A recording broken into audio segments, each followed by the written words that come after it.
Aku tak sengaja melihatnya di ruang praktik nomor 3 klinik kandungan suamiku, memegang tangan cinta pertamanya, menantikan kabar baik.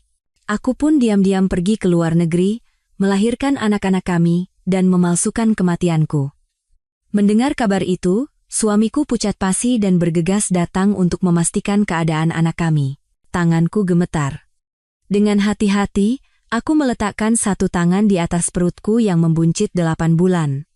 Di tangan yang lain, foto USG masih terasa hangat. Dokter baru saja berkata, bukan 1, tapi 3.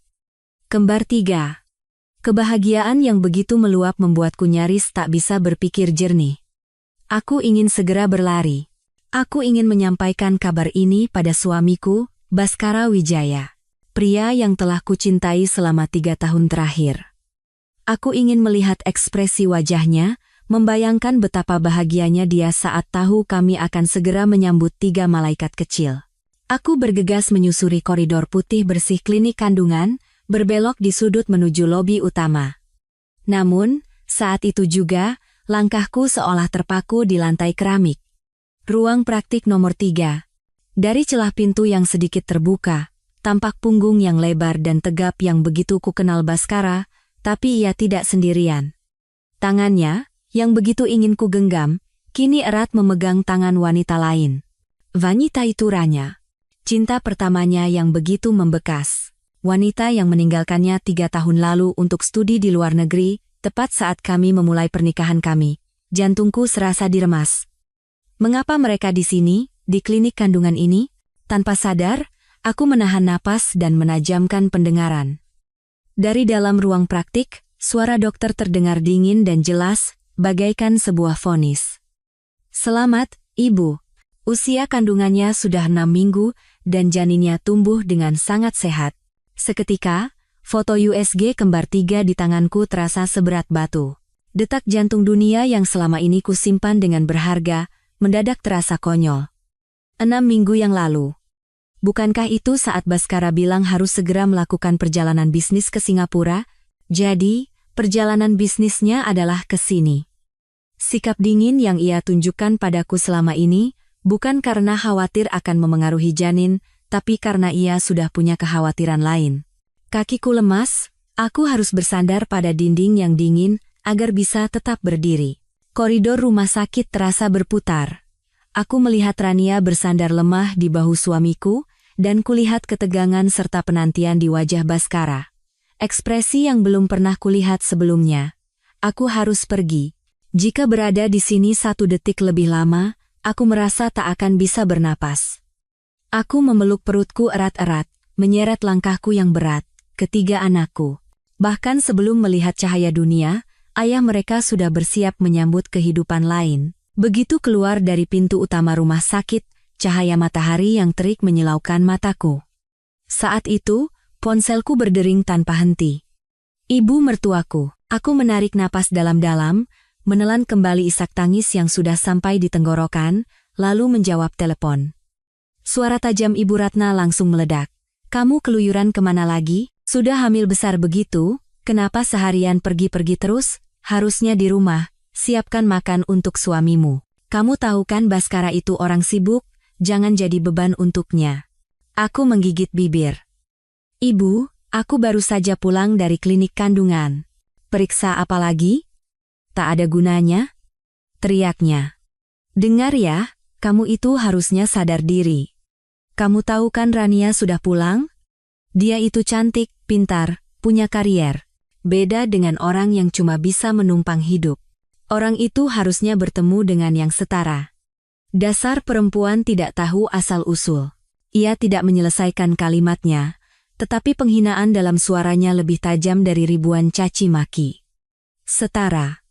Selama 3 tahun, aku tak pernah dianggap pantas untuk putranya.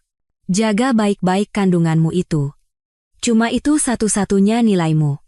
Tut, tut, tut. Ibu mertuaku menutup telepon. Aku berdiri termangu di tengah keramaian. Air mata menggenang. Satu-satunya nilaiku. Ternyata di mata mereka, aku dan ketiga anak dalam kandunganku hanyalah alat untuk melanjutkan garis keturunan keluarga Wijaya. Aku tak ingat bagaimana aku bisa kembali ke rumah mewah yang dingin itu. Aku duduk di sofa ruang tamu yang luas tanpa menyalakan lampu. Kegelapan menyelimutiku, sama seperti masa depanku yang suram. Aku terus menunggu tanpa tujuan. Pintu baru terbuka lewat tengah malam. Bhaskara pulang. Bahkan sebelum ia masuk, aroma parfum manis yang asing dan memuakkan menusuk hidungku. Bukan aromaku. Bukan juga parfum yang biasa ia pakai. Itu aroma Rania. Ia menyalakan lampu, sedikit terkejut melihatku duduk di sana, tapi wajahnya segera kembali dingin tanpa ekspresi seperti biasa. Kenapa belum tidur? Ia melempar jasnya sembarangan ke sofa, bahkan tanpa menatapku. Bagaimana hasil pemeriksaannya? Tanyanya acuh tak acuh, matanya masih terpaku pada tablet di tangannya. Dokter bilang, tenggorokanku tercekat. Aku ingin berteriak. Aku ingin bertanya tentang ruang praktik nomor 3, tentang janin berusia 6 minggu. Aku ingin melemparkan foto USG kembar 3 ini ke wajahnya. Tapi ia memotong ucapanku. Aku lelah. Ia memijat pelipisnya. Kamu juga istirahat saja. Begadang tidak baik untuk bayi. Setelah berkata begitu, ia langsung naik ke ruang kerjanya di lantai atas dan menutup pintu dengan keras. Tidak baik untuk bayi. Menjijikan ia masih menyebut tentang bayi. Apa dia benar-benar bekerja, atau sibuk menghibur wanita itu lewat pesan? Aku berdiri menatap punggungnya yang menghilang di balik pintu. 3 tahun pernikahan. Aku sudah terbiasa dengan sikap dinginnya. Tapi sikap dingin hari ini terasa penuh pengkhianatan, kekejaman, dan kotor. Keesokan paginya, aku bangun dengan mata bengkak. Asisten rumah tangga memberitahu ada tamu. Dengan lunglai aku turun ke bawah. Ibu Ratna duduk dengan angkuh di sofa, dan di sampingnya ada Rania. Ibu mertuaku menarik Rania mendekat, tertawa senang. Lihat, Rania datang menemuimu. Padahal dia pasti lelah baru pulang dari luar negeri, tapi masih menyempatkan diri datang. Kirana, tolong buatkan teh untuk Rania. Teh premium dari kebun teh yang ayah bawa tempo hari, ya? Katanya, seolah Rania adalah nyonya rumah di sini. Aku mengepalkan tangan, berusaha menjaga ketenangan. Maaf, Bu, saya sedang hamil. Perut terasa kencang kalau membungkuk. Biar saya minta tolong asisten rumah tangga saja. Ibu Ratna menatapku tajam. Membuat teh saja tidak bisa, benar-benar tidak berguna, gumamnya sambil berjalan ke dapur. Kini di ruang tamu hanya ada aku dan Rania. Ia menatapku dengan senyum provokatif. Wajahnya yang tadi terlihat lemah dan lelah kini sirna, digantikan sorot mata seorang pemenang. Kak Kirana, ia membuka suara. Suaranya semanis madu, tapi setiap katanya setajam pisau.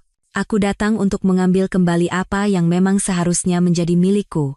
Tanganku yang berada di atas perut gemetar.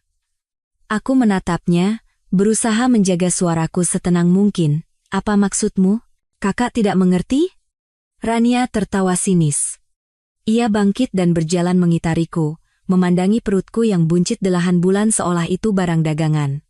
Kakak pikir bisa mengikat Mas Bhaskara dengan anak ini? Biar ku beritahu. Ia mendekat dan berbisik di telingaku.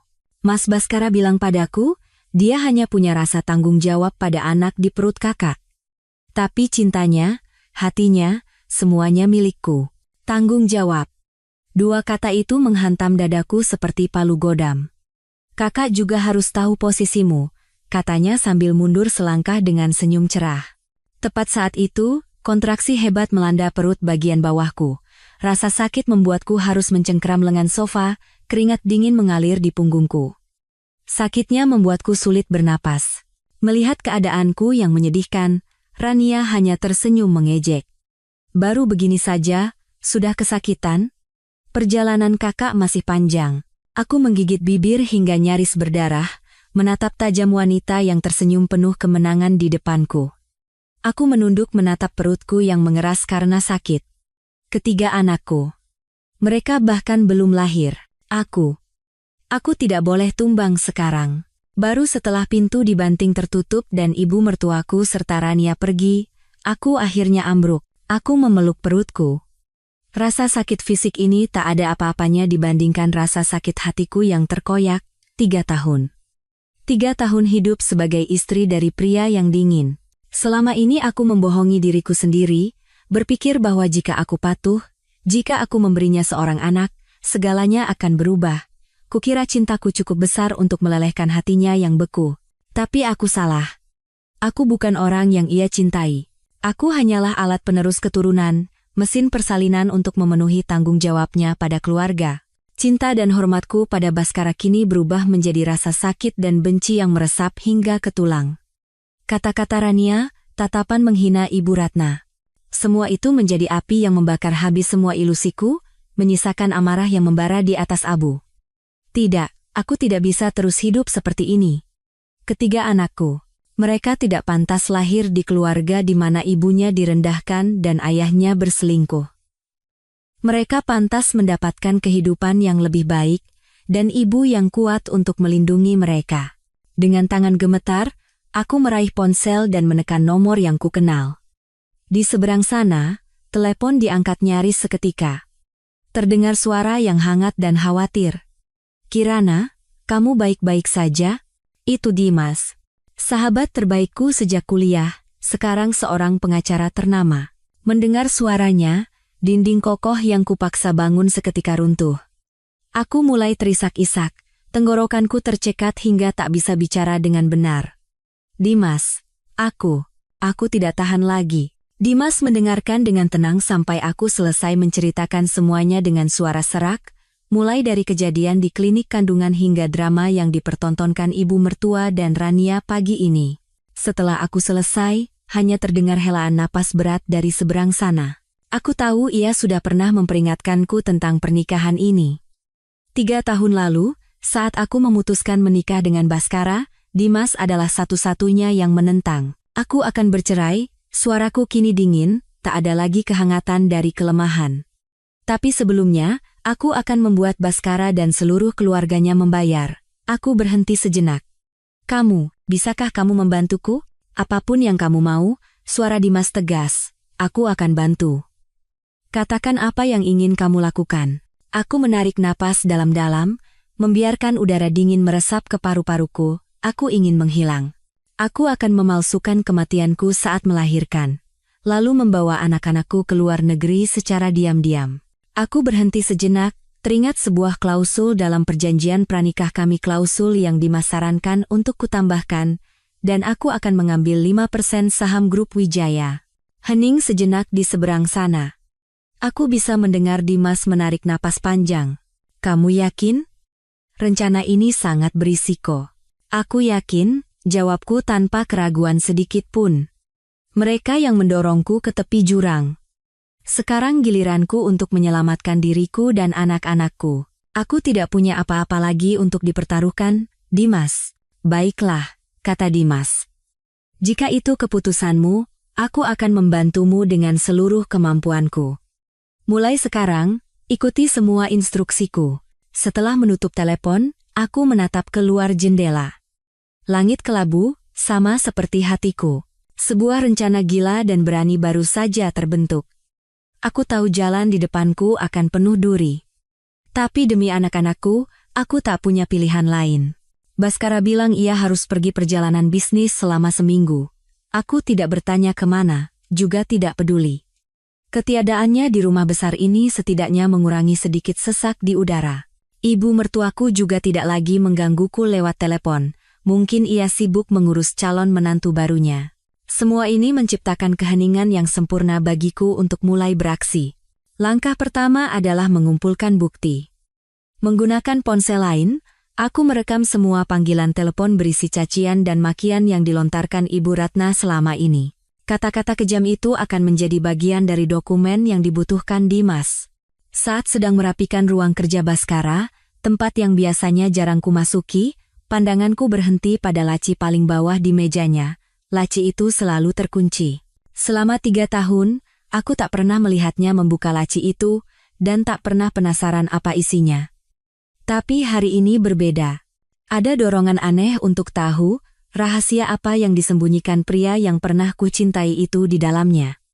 Aku teringat pernah melihatnya meletakkan satu set kunci cadangan di dalam sebuah kotak kayu di rak buku.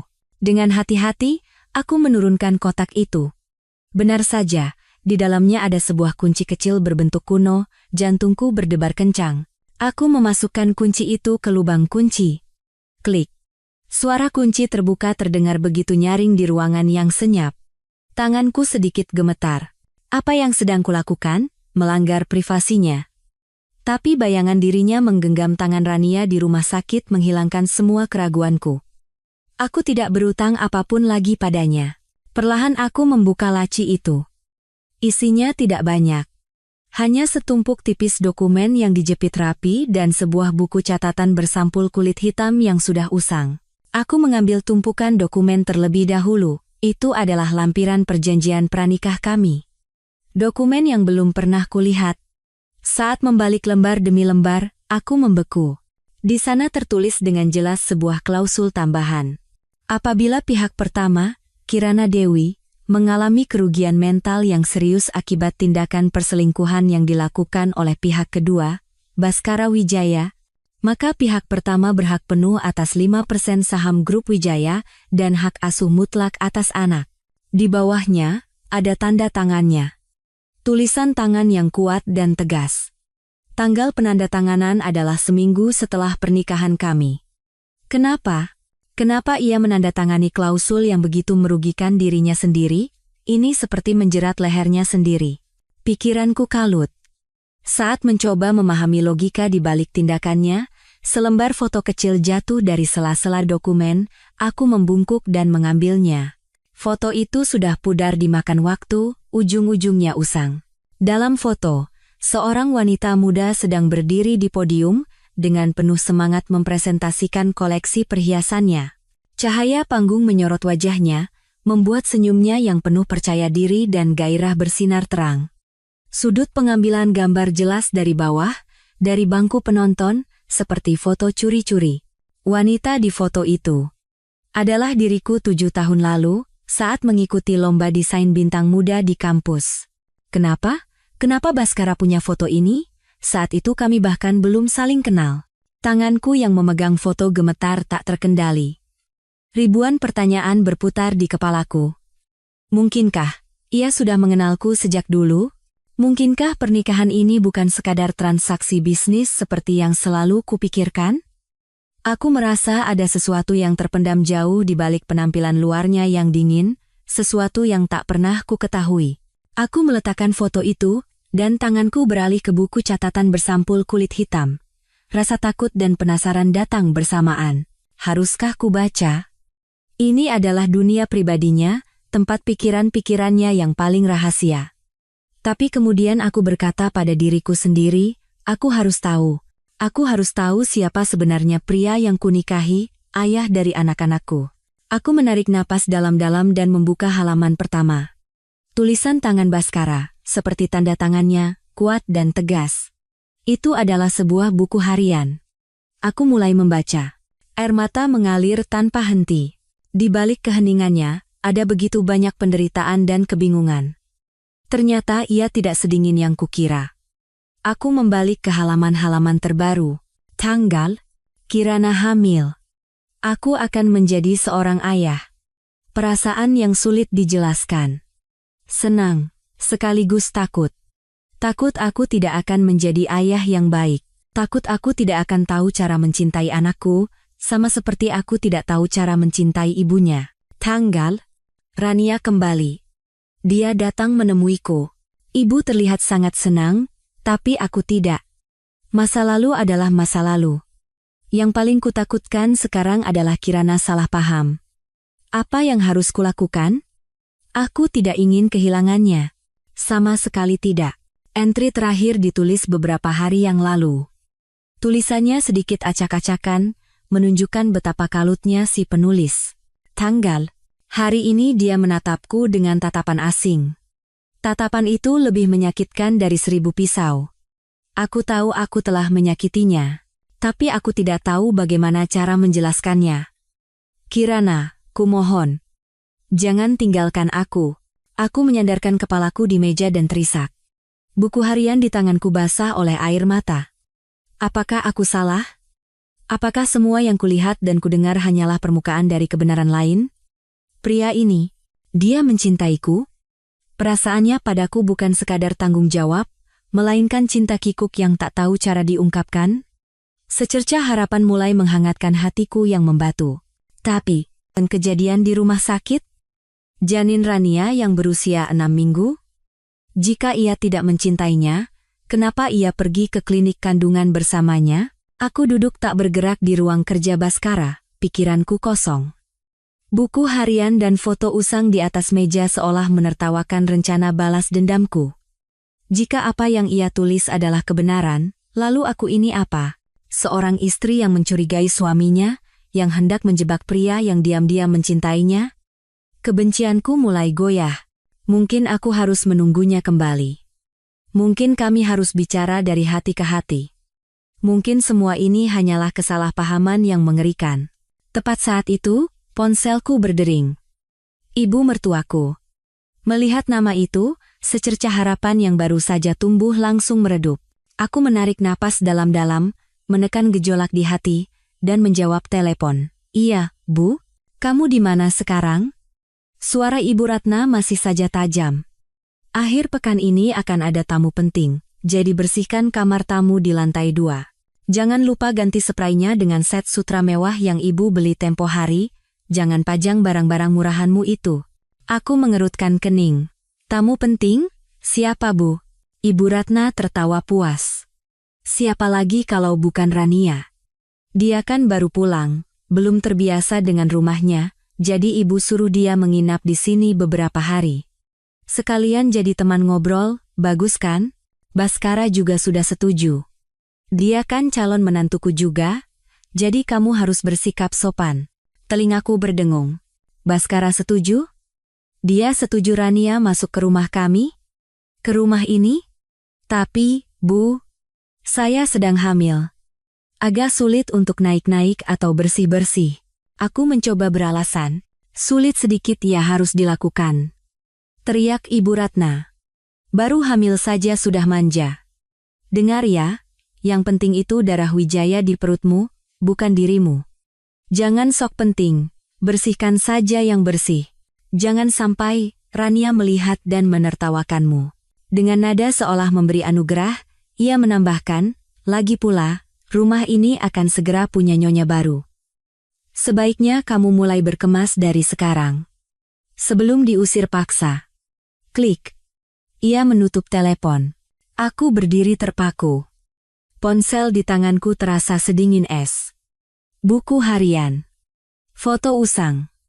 Pengakuan cinta yang canggung. Semua itu seketika menjadi tak berarti. Apapun yang ia tulis, apapun yang ia rasakan, tindakannya sudah menunjukkan segalanya. Ia membiarkan ibunya menghinaku. Ia mengizinkan wanita lain masuk ke rumah kami. Semuanya adalah tipuan. Mungkin buku harian itu pun bagian dari sandiwara, sebuah perangkap untuk menahanku agar patuh melahirkan anaknya. Amarah dan kekecewaan berkobar tak terkendali, cukup kuat untuk membakar habis semua kebingungan dan keraguan dalam diriku. Aku mengangkat telepon dan menekan nomor Dimas. Dimas, suaraku sedingin es, tanpa emosi. Rencananya tetap berjalan. Tidak ada yang berubah. Di seberang sana, Dimas menjawab singkat dan penuh percaya, mengerti. 2 hari kemudian, Baskara kembali. Ia tidak menjelaskan apapun tentang perjalanan bisnisnya, hanya mengatakan malam ini seluruh keluarga akan makan malam bersama. Aku tidak tahu keluarga yang ia maksud mencakup siapa saja. Rasa cemas yang samar menyelinap di hatiku, tapi aku mengangguk. Aku ingin lihat, sandiwara apalagi yang ingin ia dan ibunya pertontonkan. Makan malam disajikan di atas meja kayu yang mewah. Udara di ruang makan terasa sesak. Ayah mertuaku duduk di kepala meja, seperti biasa dengan wajah tegas, jarang ikut campur urusan anak-anaknya. Ibu Ratna di sampingnya tak bisa menyembunyikan ekspresi puas. Dan di seberangku, duduk Rania. Ia mengenakan gaun sutra berwarna hijau giok dengan riasan tipis, tampak anggun bak bidadari. Baskara duduk di antara aku dan dia, diam seperti patung. Ayo, semua makan, Ibu Ratna memecah keheningan. Hari ini Rania khusus masuk dapur dan memasak beberapa hidangan andalannya. Sudah cantik, pintar masak pula. Beruntung sekali Baskaraku ini. Sambil berkata begitu, ia mengambil sepotong rendang yang mengkilap dan meletakkannya di piring Baskara. Ia hanya mengangguk kecil tanpa berkata apa-apa. Selama makan, Ibu Ratna tak henti-hentinya bercerita tentang prestasi Rania saat studi di luar negeri, tentang betapa banyak pria yang mengejarnya tapi ia hanya memandang Baskara. Setiap katanya bagai jarum yang menusuk jantungku. Aku hanya diam menunduk, makan nasi, berusaha agar emosiku tak terlihat di wajah. Tapi jelas sekali, kehadiranku di meja makan ini tidak diperlukan. Tepat saat itu, Rania berdiri sambil mengangkat gelas anggur merahnya. Ia tersenyum anggun dan berkata, "Ayah, biar Rania tuangkan lagi anggurnya." Saat melewatiku, entah sengaja atau tidak, kakinya sedikit tersandung, dan segelas penuh anggur merah tumpah ke gaun sutra putih yang kukenakan. Cairan merah pekat itu menyebar di atas kain putih, seperti noda darah yang mengerikan. "Oh, maaf, Kak Kirana." Rania pura-pura terkejut, buru-buru mengambil tisu dan berpura-pura membersihkan gaunku. "Aku ceroboh sekali." Ibu Ratna segera membelanya. "Sudah, tidak apa-apa. Baju lama saja, kan? Kalau kotor, buang saja." Aku membeku. Gaun ini adalah hadiah pertama yang diberikan Baskara setelah kami menikah. Salah satu dari sedikit kenangan hangat di antara kami. Aku sangat menyayangi gaun ini. Aku mengangkat wajah. Sekilas, kulihat sorot kemenangan di matanya, sebelum ia kembali menunduk dengan wajah bersalah. "Jangan marah ya, Kak. Mungkin bajunya juga sudah usang. Buang saja, beli yang baru." "Yang lama memang harusnya dibuang, kan, Kak?" Satu kalimat ringan itu menjadi pisau yang memutus tali kesabaran terakhirku. "Yang lama?" "Ya, aku, seperti gaun ini, di mata mereka adalah barang lama yang harus dibuang." Aku berdiri tanpa berkata apa-apa. Noda anggur di gaunku tak kupedulikan. Aku menatap Baskara. Pria yang dari awal hingga akhir tak mengucapkan sepatah kata pun untuk membela istrinya. Di matanya ada emosi yang rumit, tapi itu jelas bukan kepedulian. "Saya sudah selesai makan," kataku pada ayah mertua. "Saya permisi ke kamar dulu." Beberapa hari setelah makan malam mengerikan itu, suasana di rumah semakin dingin. Aku dan Baskara nyaris tidak bicara. Ia tetap pergi pagi dan pulang larut, dan aku menghabiskan sebagian besar waktu di kamar dengan alasan kehamilan, untuk menghindari ibu mertuaku. Aku bertingkah seolah tak ada yang terjadi, tapi di dalam, rencanaku terbentuk semakin jelas. Ketenanganku mungkin membuat Baskara lengah. Ia mungkin berpikir aku masih istri penurut yang hanya bisa menahan diri. Pagi itu, di meja makan yang jarang kami nikmati berdua, Baskara tiba-tiba membuka suara. Nada suaranya tanpa emosi, seperti memberitahukan jadwal kerja biasa. "Minggu depan, aku harus ke Singapura. Ada seminar perhiasan penting." Aku menghentikan tanganku yang sedang memotong roti dan menatapnya. "Ya, hati-hati di jalan." Ia tampak sedikit terkejut dengan ketenanganku. Ia berhenti sejenak, lalu melanjutkan bicara sambil menatap taman di luar jendela, tidak menatapku. "Rania juga akan ikut. Dia ahli di bidang itu, jadi akan sangat membantu perusahaan." Jantungku mencelos, tapi tak ada sedikit pun perubahan di wajahku. "Seminar, atau bulan madu lebih awal?" Batinku sinis. Ia bahkan tak berpikir untuk mencari alasan yang lebih meyakinkan. "Oh, begitu," jawabku ringan. "Baguslah, semoga perjalanan kalian sukses." Setelah itu aku berdiri, saya sudah selesai. Mau istirahat di kamar. Aku memunggunginya agar ia tak melihat penghinaan di mataku. Ia memberiku kesempatan yang tidak bisa lebih baik lagi. 1 minggu. Cukup bagi aku dan anak-anakku untuk menghilang selamanya dari hidupnya. Begitu masuk kamar, aku mengunci pintu. Ku keluarkan ponsel rahasiaku dan mengirim pesan singkat pada Dimas. "Minggu depan. Siapkan." Balasannya datang nyaris seketika. "Mengerti. Semua sudah siap, hati-hati." Aku menghapus pesan itu dan berdiri di dekat jendela, memandangi taman yang terawat baik, bunga-bunga mawar merah sedang mekar, bunga yang pernah Baskara bilang mirip denganku. Indah, tapi berduri. Selama beberapa hari tersisa sebelum Baskara pergi, Aku bersikap sangat tenang. Masih menyiapkan pakaiannya, berpesan agar menjaga kesehatan, memerankan peran istri yang sempurna hingga saat terakhir. Sikap patuhku sepertinya membuatnya benar-benar tenang. Tapi saat ia bekerja, itulah waktuku beraksi. Dengan alasan membeli perlengkapan bayi, aku diam-diam pergi ke toko emas langgananku. Di sana, aku menjual semua perhiasan yang pernah kubuat dan desain sendiri sebelum menikah. Itu adalah asetku, gairahku. Jumlahnya tidak fantastis, sekitar 650 juta rupiah. Tapi itu adalah uangku, kebebasanku. Menggenggam uang itu, aku merasa seperti memegang masa depan ketiga anakku. Sore harinya, aku bertemu Dimas secara rahasia di sebuah kafe kecil yang tersembunyi di gang sempit. Ia membawa sebuah koper. Wajah Dimas tampak sedikit lelah, tapi sorot matanya sangat tegas. Ia mendorong koper itu ke arahku. Semua ada di sini. Aku membukanya. Di dalamnya ada setumpuk dokumen. Paspor baru dengan nama yang sama sekali berbeda, Amelia Sari. Akta kelahiran untuk ketiga anakku dengan kolom ayah yang kosong, tiket pesawat kelas bisnis ke Swiss. Serta kunci dan surat sewa sebuah penthouse di Zurich yang sewanya sudah dibayar untuk 1 tahun. Kamu benar-benar yakin, Kirana? Dimas bertanya sekali lagi, suaranya berat. Sekali kamu pergi, kamu tidak akan bisa kembali. Aku menatap matanya lekat-lekat dan mengangguk tegas. Aku tidak punya jalan untuk kembali, Dimas. Dimas menghela napas, lalu berpesan dengan perlahan. Aku sudah menempatkan orang di sebuah klinik bersalin swasta milik kenalanku. Kalau sudah ada tanda-tanda melahirkan, kamu harus ke sana. Orang itu yang akan mengurus semuanya. Membuat catatan palsu seolah kamu mengalami persalinan sulit, lalu mengeluarkan 2 anak laki-lakimu yang sehat lebih dulu lewat jalur lain. Untuk menghindari kecurigaan, kamu dan anak perempuanmu akan tinggal beberapa hari lagi di rumah sakit sebelum dilahirkan kembali dengan nama lain. Semua jejak tentang Kirana Dewi akan dihapus bersih. Aku mendengarkan dengan jantung berdebar. Rencananya begitu rapi dan sempurna, tapi juga sangat berbahaya. Terima kasih, Dimas, suaraku tercekat. Aku tidak tahu bagaimana harus membalas budimu.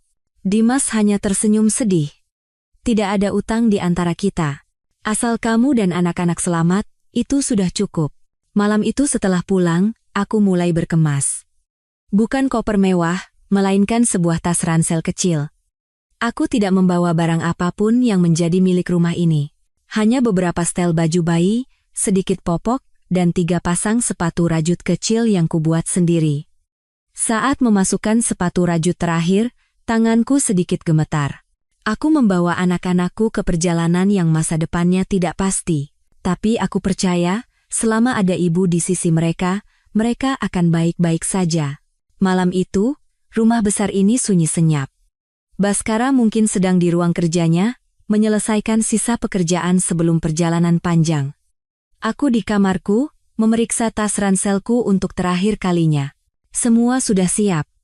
Besok pagi, begitu pesawatnya lepas landas, aku dan anak-anakku juga akan memulai perjalanan kami. Rasa lega dan cemas menyelimutiku bersamaan. Aku meletakkan tangan di perut dan berbisik pada anak-anakku. Sayang-sayangku. Sebentar lagi kita akan memulai hidup baru. Tepat saat itu, rasa sakit yang tajam dan menusuk tiba-tiba muncul dari perut bagian bawahku. Aku terkejut, berpegangan pada ujung tempat tidur untuk menahan diri. Ini pasti kontraksi palsu, batinku menenangkan diri. Dokter bilang ini sering terjadi di bulan-bulan terakhir. Tapi rasa sakit lain datang. Lebih kuat, lebih hebat. Lalu aku merasakan cairan hangat mengalir di antara kakiku. Aku menunduk dan membeku, ketubanku pecah. Tidak mungkin. Masih ada hampir sebulan lagi, sampai hari perkiraan lahir. Kenapa? Kenapa harus sekarang? Rencana sempurnaku, yang sudah kuperhitungkan sampai detail terkecil, runtuh dalam sekejap seperti istana pasir yang disapu ombak. Semuanya seharusnya terjadi setelah Baskara pergi. Sekarang, ia masih di rumah. Jika ia tahu, semuanya akan berakhir. Rasa sakit semakin menjadi-jadi. Aku terduduk di lantai, keringat bercucuran.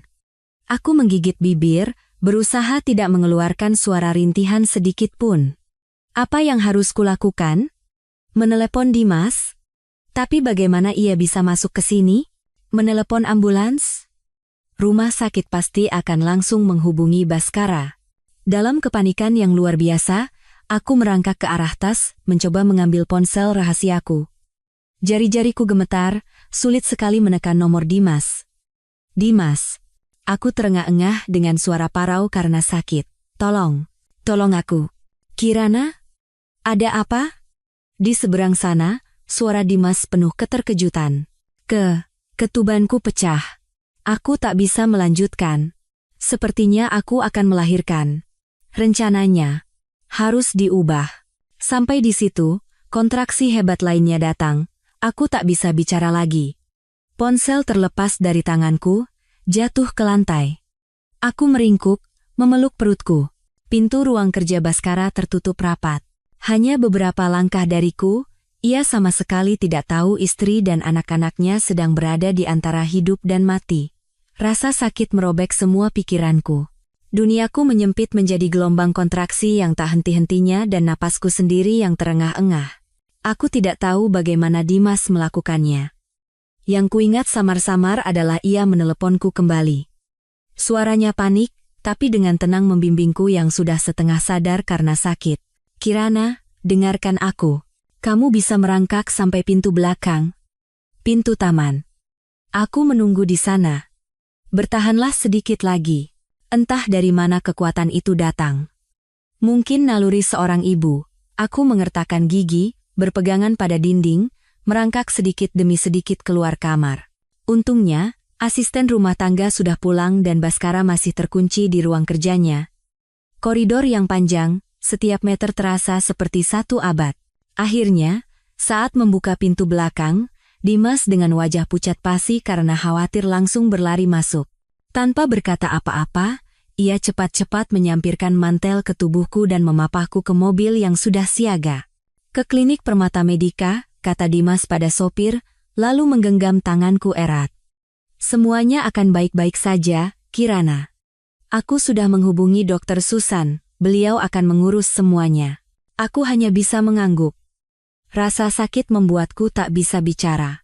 Mobil melaju kencang di jalanan malam, lampu jalanan melesat melewati jendela seperti bintang jatuh yang tersesat. Aku bersandar di kursi, tanganku tak lepas dari perut. Anak-anakku, kalian harus kuat. Maafkan ibu. Maaf tidak bisa memberikan kalian awal yang utuh. Tapi ibu janji akan melindungi kalian seumur hidup. Klinik Permata Medika kecil dan tenang. Tidak seramai rumah sakit umum. Dokter Susan, seorang wanita parubaya dengan tatapan lembut, sudah menunggu di depan pintu. Ia adalah teman lama Dimas. Melihat kondisiku, ia tidak banyak bertanya dan segera memberi isyarat pada perawat untuk membawaku ke ruang bersalin. Kelahiran prematur, kembar 3. Ibu dalam kondisi kelelahan dan tidak stabil secara mental.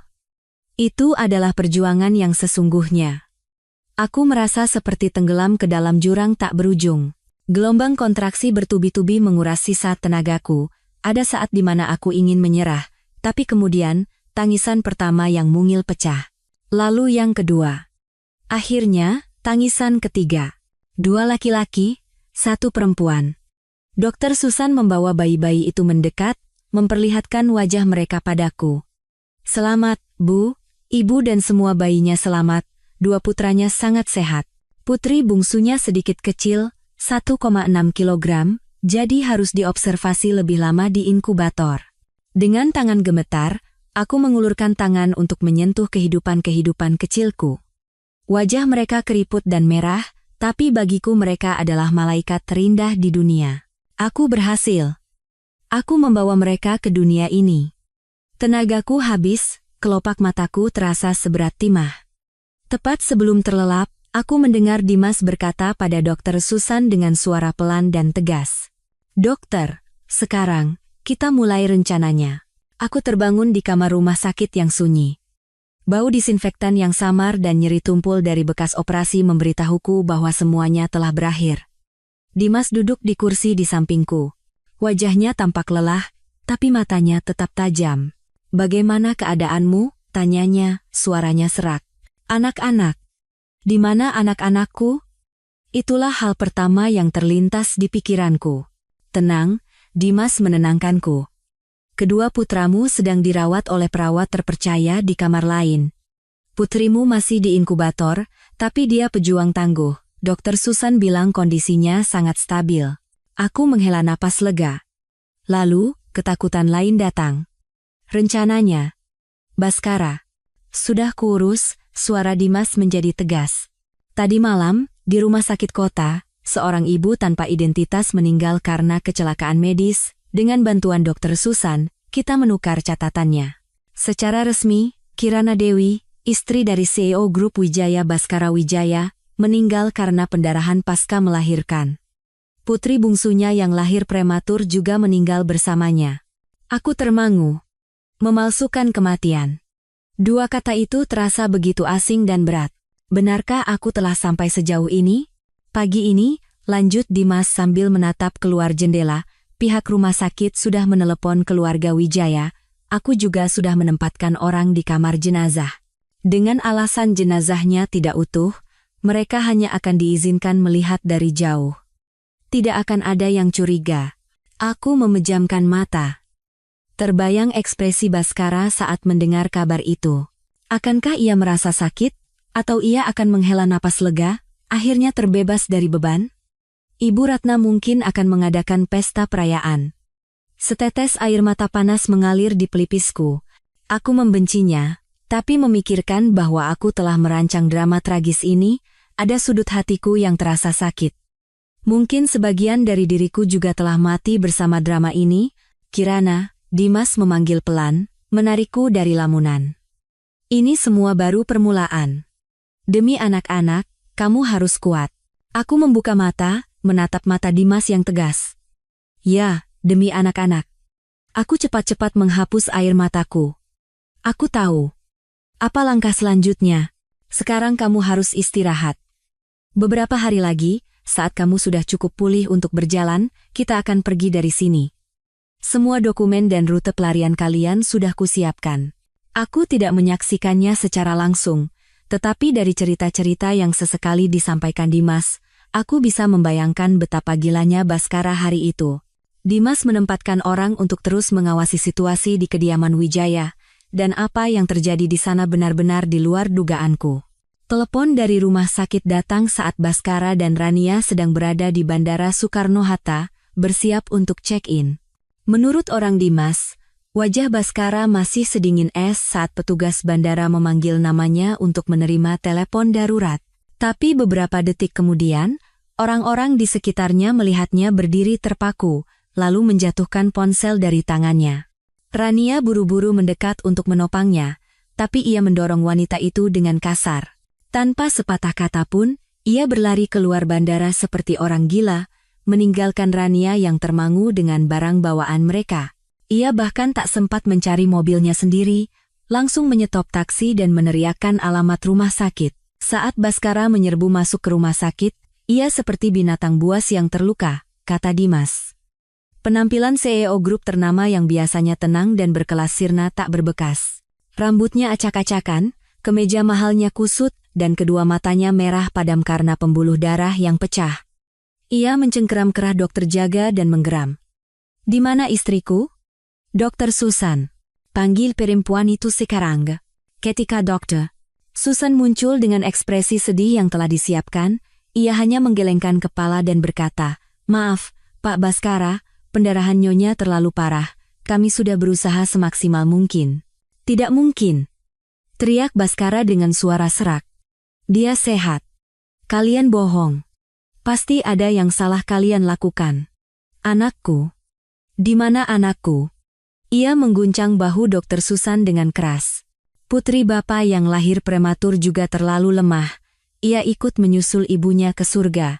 Kami turut berduka cita. Kata-kata itu, menurut Dimas, adalah pukulan terakhir yang menghancurkan Baskara. Ia melepaskan Dokter Susan, mundur beberapa langkah dengan sempoyongan, lalu mulai tertawa. Tawa yang gila, dan memilukan menggema di koridor rumah sakit. Ia mulai menghancurkan apa saja yang bisa dijangkaunya, meja, kursi, vas bunga, rekam medis semuanya ia banting ke lantai. Perawat dan petugas keamanan datang untuk menahannya, tapi tak ada yang bisa menghentikan amarahnya. Di mana istriku? Di mana anakku? Ia terus mengulang pertanyaan itu seperti orang kesetanan. Aku duduk di ranjang rumah sakit, mendengarkan cerita Dimas dengan perasaan campur aduk. Aku ingin ia menderita. Tapi kegilaan seperti ini justru membuat hatiku sakit dengan cara yang aneh. Benarkah pria yang Dimas ceritakan itu adalah Baskara? Pria dingin yang jarang menunjukkan emosi itu, bisa hancur sehancur ini karena aku dan anak kami? Atau, ini juga sandiwara lainnya, untuk menipu mata dunia, berpura-pura menjadi suami dan ayah yang bertanggung jawab? Aku tidak tahu. Dan aku tidak ingin tahu lagi. Jalan yang kupilih tak bisa ditarik kembali. Penderitaan yang ia alami sekarang, nyata atau palsu, tak sebanding dengan rasa sakit yang harus kutanggung. 2 hari kemudian, saat keluarga Wijaya sibuk mempersiapkan pemakaman untukku dan putriku, tibalah saatnya aku pergi. Kesehatanku sudah cukup membaik, nyeri di bekas operasi juga sudah banyak berkurang. Aku sudah bisa berjalan, meskipun masih pelan. Malam itu, hujan turun deras seolah langit bocor. Hujan itu seakan membersihkan seluruh kota, seolah ingin menghapus semua jejakku yang tersisa di bumi. Dimas datang membawa pakaian usang, mantel berkerudung longgar, kacamata tanpa lensa, dan wig. Pakai ini, katanya, kita akan keluar lewat pintu belakang karyawan. Aku melihat pantulan diriku di cermin. Wanita di dalamnya begitu asing. Wajah pucat dan lelah, rambut palsu pendek yang norak, kacamata besar yang menutupi separuh wajah. Kirana Dewi benar-benar telah mati. Kini yang tersisa hanyalah Amelia Sari, seorang ibu tunggal yang melarikan diri. Sebelum pergi, aku sempat bertemu kedua putraku untuk terakhir kalinya. Perawat yang baik hati membawa mereka. Melihat 2 wajah tertidur yang begitu mirip Baskara, hatiku terasa pedih. Aku bahkan belum sempat memeluk mereka sepuasnya, belum sempat menyusui mereka untuk pertama kali. Maafkan ibu, sayang, bisikku sambil mencium kening mungil mereka, jadilah anak baik. Ibu janji, kita akan segera bertemu lagi. Air mata kembali mengalir, tapi kali ini aku tidak menangis terseduh-seduh. Perawat membawa kedua anakku pergi lebih dulu. Mereka akan dipindahkan ke tempat aman milik gereja untuk menungguku. Dimas memapahku keluar melalui tangga darurat. Lorongnya gelap dan lembab. Kami melewati area kamar jenazah yang dingin, menuju pintu belakang di mana sebuah mobil tua sudah menunggu dengan mesin menyala. Mobil itu membawaku ke sebuah apartemen tua di pinggir kota. Apartemennya kecil, perabotannya sederhana, tapi bersih dan tersembunyi. Putri bungsuku, Cahaya, sudah dipindahkan ke sini. Seorang pengasuh terpercaya yang disewa Dimas merawatnya. Untuk sementara, kalian akan tinggal di sini, kata Dimas sambil menyerahkan 1 set kunci. Kebutuhan pokok sudah kusiapkan seadanya. Kamu dan bayimu tinggal di sini beberapa hari, sampai bayinya cukup kuat, baru aku akan mengantarmu ke bandara. Dimas tidak tinggal lama. Ia harus kembali untuk menyelesaikan perannya sebagai sahabat yang berduka atas kematianku. Pintu tertutup, ruangan menjadi sunyi, hanya menyisakan suara hujan di luar dan napas samar Cahaya di dalam boks bayi. Aku mendekati boks itu, membungkuk melihat putri kecilku. Ia begitu mungil dan rapuh. Dengan hati-hati, aku menggendongnya. Hanya kehangatan tubuhnya yang menghangatkan hatiku. Aku duduk di dekat jendela, memeluknya, memandangi tirai hujan di luar. Pelarian ini berhasil. Tapi aku tahu, perjalanan di depan akan diwarnai lebih banyak badai. Aku tinggal di apartemen tua itu tepat seminggu. Selama seminggu itu, aku hidup dalam ketakutan yang samar, memeluk Cahaya, mendengarkan suara hujan di luar dan napas lemahnya. Ia lebih kuat dari dugaanku. Ia mulai mau menyusu, dan kulitnya yang keriput perlahan menjadi merah jambu. Pada malam ke-7, Dimas datang. Ia tidak sendirian. Bersamanya ada seorang wanita parubaya berwajah ramah. Ini Suster Susan, kepala perawat. Beliau akan menemanimu sampai ke bandara, kata Dimas dengan suara agak lelah. Semua sudah siap, Amelia. Ia memanggilku dengan nama baruku. Amelia. Nama yang indah, penuh harapan akan kehidupan yang damai. Ia menyerahkan setumpuk dokumen padaku. Semuanya sudah beres. Kirana Dewi.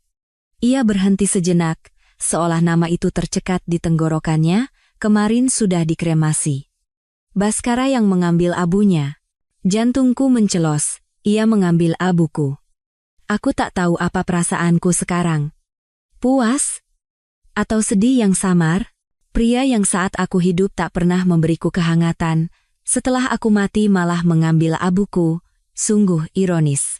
Langit dan bintang sudah tiba dengan selamat di Swiss, lanjut Dimas, menarikku kembali ke kenyataan. Mereka dirawat baik di sebuah fasilitas medis swasta. Menunggu ibu dan adik mereka. Aku mengangguk, dengan hati-hati membungkus Cahaya dengan selimut hangat. Aku mengenakan pakaian yang dibawa Dimas, memakai wig dan kacamata berbingkai tebal. Pantulan diriku di cermin bukan lagi aku. Kami berangkat ke bandara saat fajar. Kota masih tertidur, diselimuti kabut tipis. Kami melewati pemeriksaan prioritas, semua prosedur berjalan sangat cepat.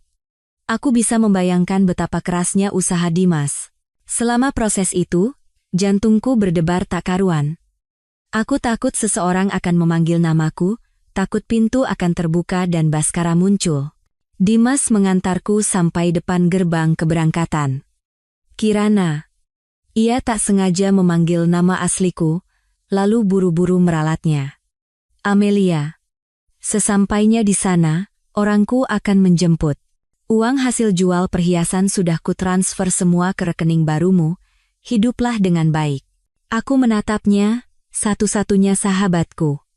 Demi aku, ia mempertaruhkan segalanya. Dimas, utang budi ini. Tidak ada utang, potongnya. Senyum sedih melintas di wajahnya.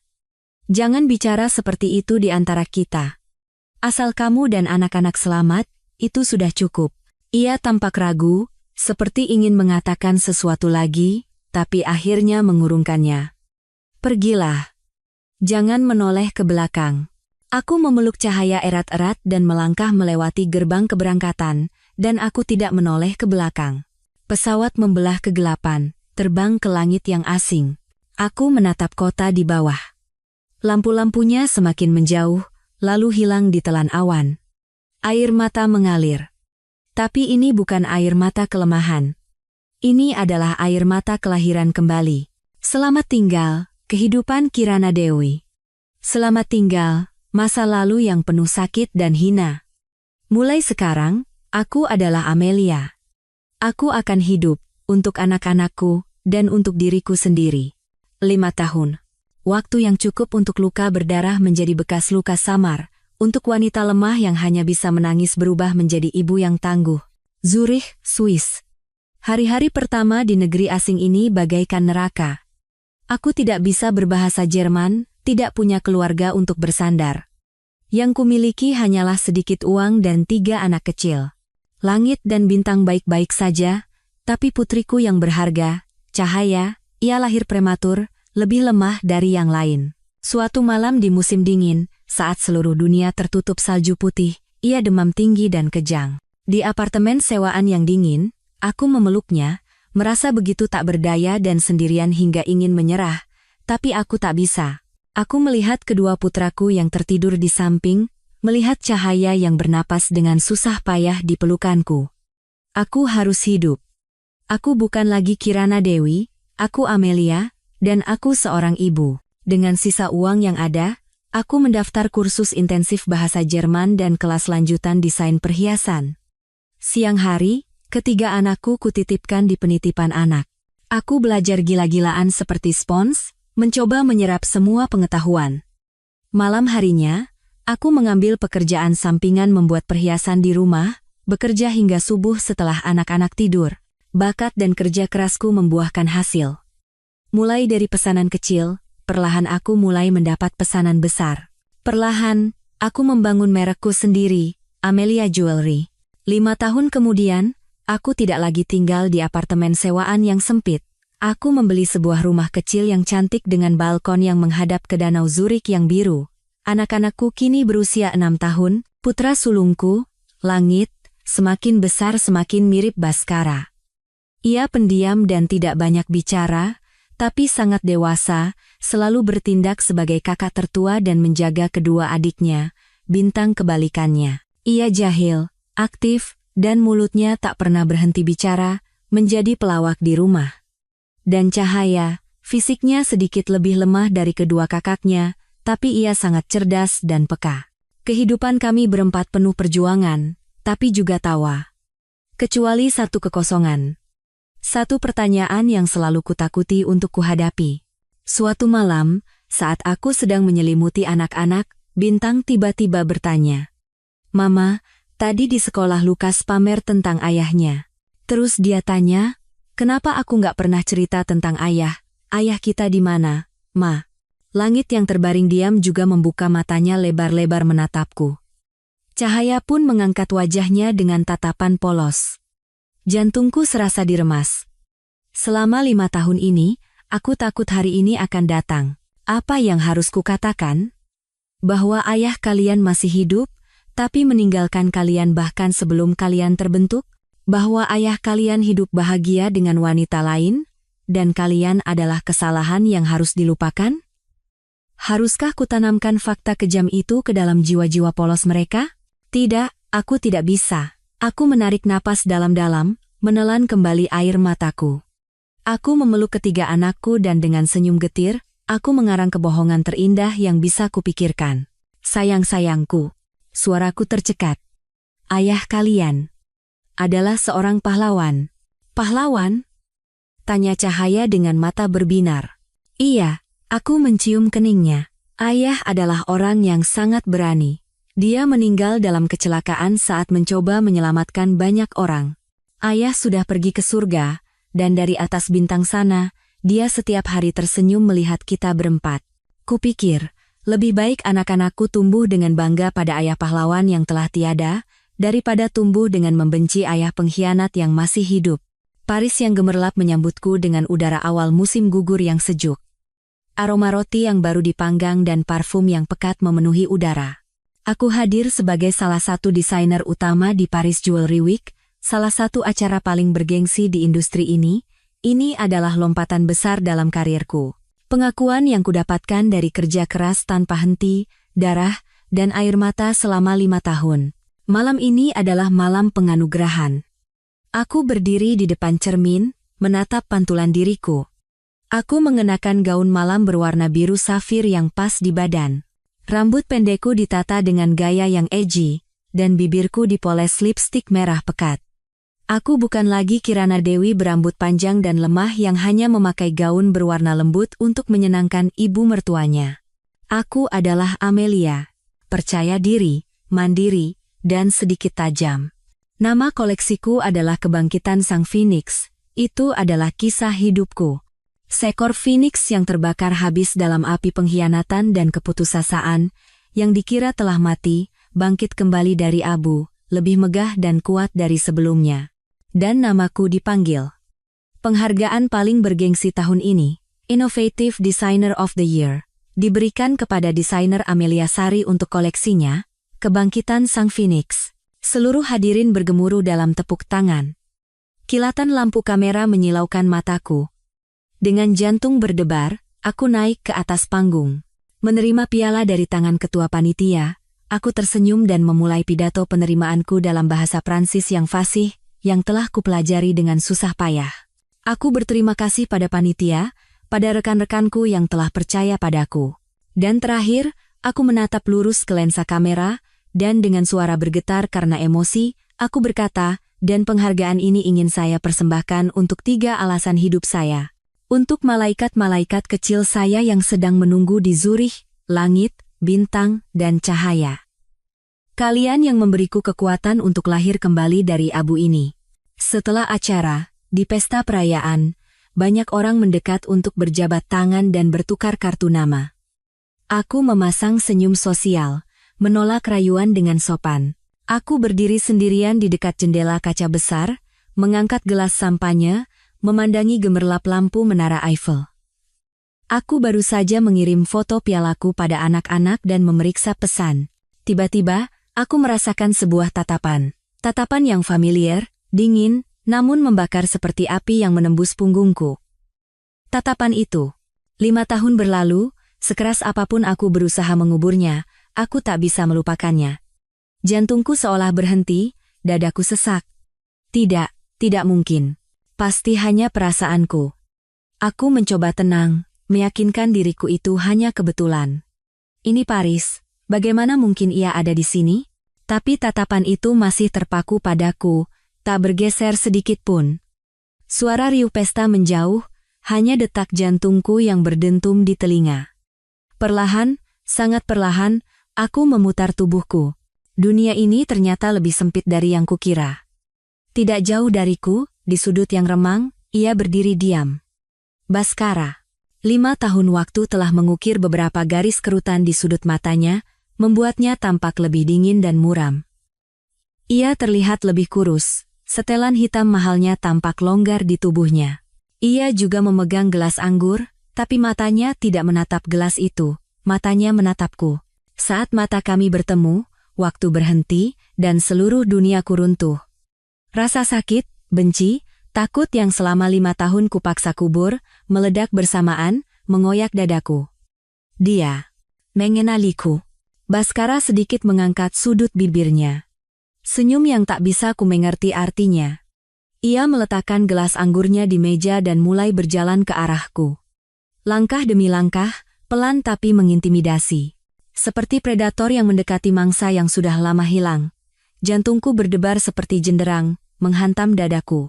Napasku sesak, aku ingin lari, aku ingin segera pergi dari sini. Tapi kedua kakiku seolah berakar di lantai karpet mahal ini. Tidak, batinku. Kamu tidak boleh lari. Kamu bukan lagi Kirana Dewi yang lemah dan cengeng 5 tahun lalu. Kamu adalah Amelia. Desainer pemenang penghargaan internasional. Kamu harus menghadapinya. Aku menarik napas dalam-dalam, mengatur napas, dan memaksa diriku tenang. Aku mengangkat dagu dan balas menatapnya. Aku ingin lihat apa yang akan ia lakukan. Baskara berhenti tepat di depanku. Jaraknya hanya 1 lengan. Cukup dekat hingga aku bisa mencium aroma familiarnya. Aroma kayu yang dingin, yang pernah kupeluk di malam-malam yang sepi dan putus asa. Desainer Amelia, ia membuka suara lebih dulu, suaranya lebih dalam dan serak dari yang kuingat. Nama yang sangat bagus. Kebangkitan Sang Phoenix. Koleksi yang penuh makna. Ia sedang mengujiku. Aku mencengkeram gelas sampahnya di tanganku. Kukuku menancap di telapak tangan, tapi bibirku memasang senyum sosial yang sempurna, yang telah kulatih selama 5 tahun. Terima kasih. Maaf, Anda siapa ya? Aku pura-pura tidak kenal. Aku ingin lihat reaksinya. Secercah kekecewaan melintas di matanya, tapi hanya sesaat, segera tertutup oleh ekspresi dinginnya yang biasa. Ia mengulurkan tangannya, tangan yang panjang dan kuat. Baskara Wijaya. CEO Grup Wijaya. Senang bertemu dengan Anda. Aku tidak membalas jabatan tangannya, hanya mengangguk ringan. Senang bertemu dengan Anda, Pak Baskara, terima kasih atas pujiannya. Kalau begitu, saya permisi. Teman saya sudah menunggu. Aku berbalik, hendak meninggalkannya. Aku tak ingin berada di dekat pria ini 1 detik pun lebih lama. Udara di sekitarnya mencekikku. Tunggu. Tiba-tiba ia meraih pergelangan tanganku. Kehangatan dari telapak tangannya menembus kain gaunku, mengalir seperti sengatan listrik yang membuatku gemetar. Aku menyentakkan tanganku dengan kasar. Amarah yang tak kututupi terpancar di mataku. Pak Baskara, tolong jaga sikap Anda. Baskara seolah tak peduli dengan perlawananku. Pandangannya terpaku pada koleksi kebangkitan Sang Phoenix yang dipajang di layar besar di belakangku. Koleksi Anda sangat istimewa, katanya dengan suara rendah, seolah bicara pada diri sendiri. Mengingatkanku pada seseorang. Dunia ini luas dan ada jutaan desainer, jawabku dingin. Wajar jika ada ide yang mirip, saya anggap itu sebuah kehormatan. Tidak, ia kembali menatapku. Tatapannya setajam pisau, seolah menusuk jantungku. Ide bisa mirip, tapi jiwa dalam desain tidak bisa. Cara Anda memainkan garis, cara Anda mengombinasikan emas putih dan batu, terlalu sama, dengan gaya seseorang yang kukenal. Dadaku serasa dihimpit batu. Aku berusaha menjaga suaraku setenang mungkin. Apa maksud Anda? Apakah Anda menuduh saya melakukan plagiat? Plagiat? Baskara tertawa sinis. Tidak. Dia bahkan tidak punya kesempatan untuk Anda plagiat, karena dia. Ia melangkah lebih dekat. Suaranya menjadi rendah, hanya terdengar oleh kami berdua di antara suara musik dan denting gelas. Datu Aiti sudah meninggal. Ia menatapku tanpa berkedip. Namanya Kirana Dewi. Istriku. Benteng pertahanan yang kubangun selama 5 tahun nyaris runtuh oleh satu kalimatnya. Istriku. Betapa menusuk dan pahitnya dua kata itu terdengar. Dulu, aku merindukan ia memanggilku seperti itu dengan suara hangat dan penuh cinta. Bukan dengan suara dingin yang menginterogasi seperti ini. Aku tertawa. Tawa yang kering. Istri Anda? Pak Baskara. Anda tidak salah orang? Istri Anda. Kirana Dewi. Meninggal 5 tahun yang lalu, kan? Karena pendarahan pasca melahirkan, bersama putrinya yang malang. Jangan-jangan Anda sendiri yang lupa? Aku menekankan setiap kata, seolah menggunakan tragedi rekaanku sendiri untuk menusuk jantungnya kembali. Wajah Baskara seketika pucat. Ia menatapku. Di balik tatapan dinginnya, kulihat sekilas rasa sakit dan luka yang tak sempat ia sembunyikan. Kamu, ia tergagap, seolah tak tahu harus berkata apa. Saya bukan orang yang Anda cari, lanjutku dengan suara sedingin es. Saya Amelia. Seorang desainer perhiasan. Tidak ada hubungannya dengan mendiang istri Anda. Sekarang, tolong menyingkir. Aku melangkah melewatinya dengan cepat. Aku harus pergi dari sini sebelum aku tak bisa lagi mengendalikan emosiku. Tapi Baskara lebih cepat. Ia menghalangi jalanku, kedua tangannya mencengkeram bahuku, memaksaku menghadapnya. Hentikan kebohongan ini, Kirana. Kamu pikir bisa menipuku? Gaya rambut, riasan, bisa kau ubah, tapi matamu tidak, matamu saat marah, matamu saat berpura-pura kuat. 5 tahun berlalu, tidak berubah sedikit pun. Lepaskan. Aku meronta, tapi tenaganya terlalu kuat. Kenapa? Geramnya. Suaranya kehilangan ketenangan biasanya, menjadi parau. Kenapa kamu melakukan ini? Kenapa kamu merancang sandiwara sekejam ini? Anda tanya kenapa? Aku balas berteriak, air mata nyaris tumpah. Tanya pada diri Anda sendiri. Apa yang telah Anda lakukan padaku? Apa yang telah Anda lakukan pada anak-anak Anda? Sampai di situ, aku tak tahan lagi. Air mata mengalir deras. Aku tak ingin menangis di depannya. Aku tak ingin terlihat lemah. Tapi semua kepedihan yang terpendam selama 5 tahun akhirnya meledak. Mendengar aku menyebut anak-anak, Baskara membeku. Cengkeramannya mengendur. Ia menatapku lekat-lekat, lalu bertanya dengan suara bergetar. Anak-anak, kamu bilang. Anak-anak? Aku buru-buru menutup mulutku dengan tangan. Sial. Aku salah bicara. Bukan satu, ulang Baskara seperti orang linglung. Lebih dari satu, ia menatapku. Sorot matanya berubah dari bingung, menjadi sakit, lalu putus asa. Apa yang salah kulakukan, Kirana? Katakan padaku. Apa yang salah? Tepat saat itu, terdengar suara khawatir dari kejauhan. Amelia? Kamu tidak apa-apa? Itu Dimas. Ia mencariku. Ia mendekat dengan cepat, menarikku dari Baskara dan berdiri di depanku. Pak Baskara, Anda sedang mengganggu teman saya. Baskara menatap Dimas, lalu kembali menatapku. Matanya seolah ingin mengatakan sesuatu, tapi akhirnya ia hanya tersenyum pahit. Ia mundur selangkah, menyodorkan selembar kartu nama, nomorku. Aku akan di Paris selama seminggu. Aku butuh penjelasan. Demi anak-anak, kamu baik-baik saja? Dimas menepuk bahuku pelan, bertanya dengan cemas. Aku menggeleng. Tubuhku masih gemetar. Aku melihat punggung Baskara yang menghilang di keramaian, hatiku kalut.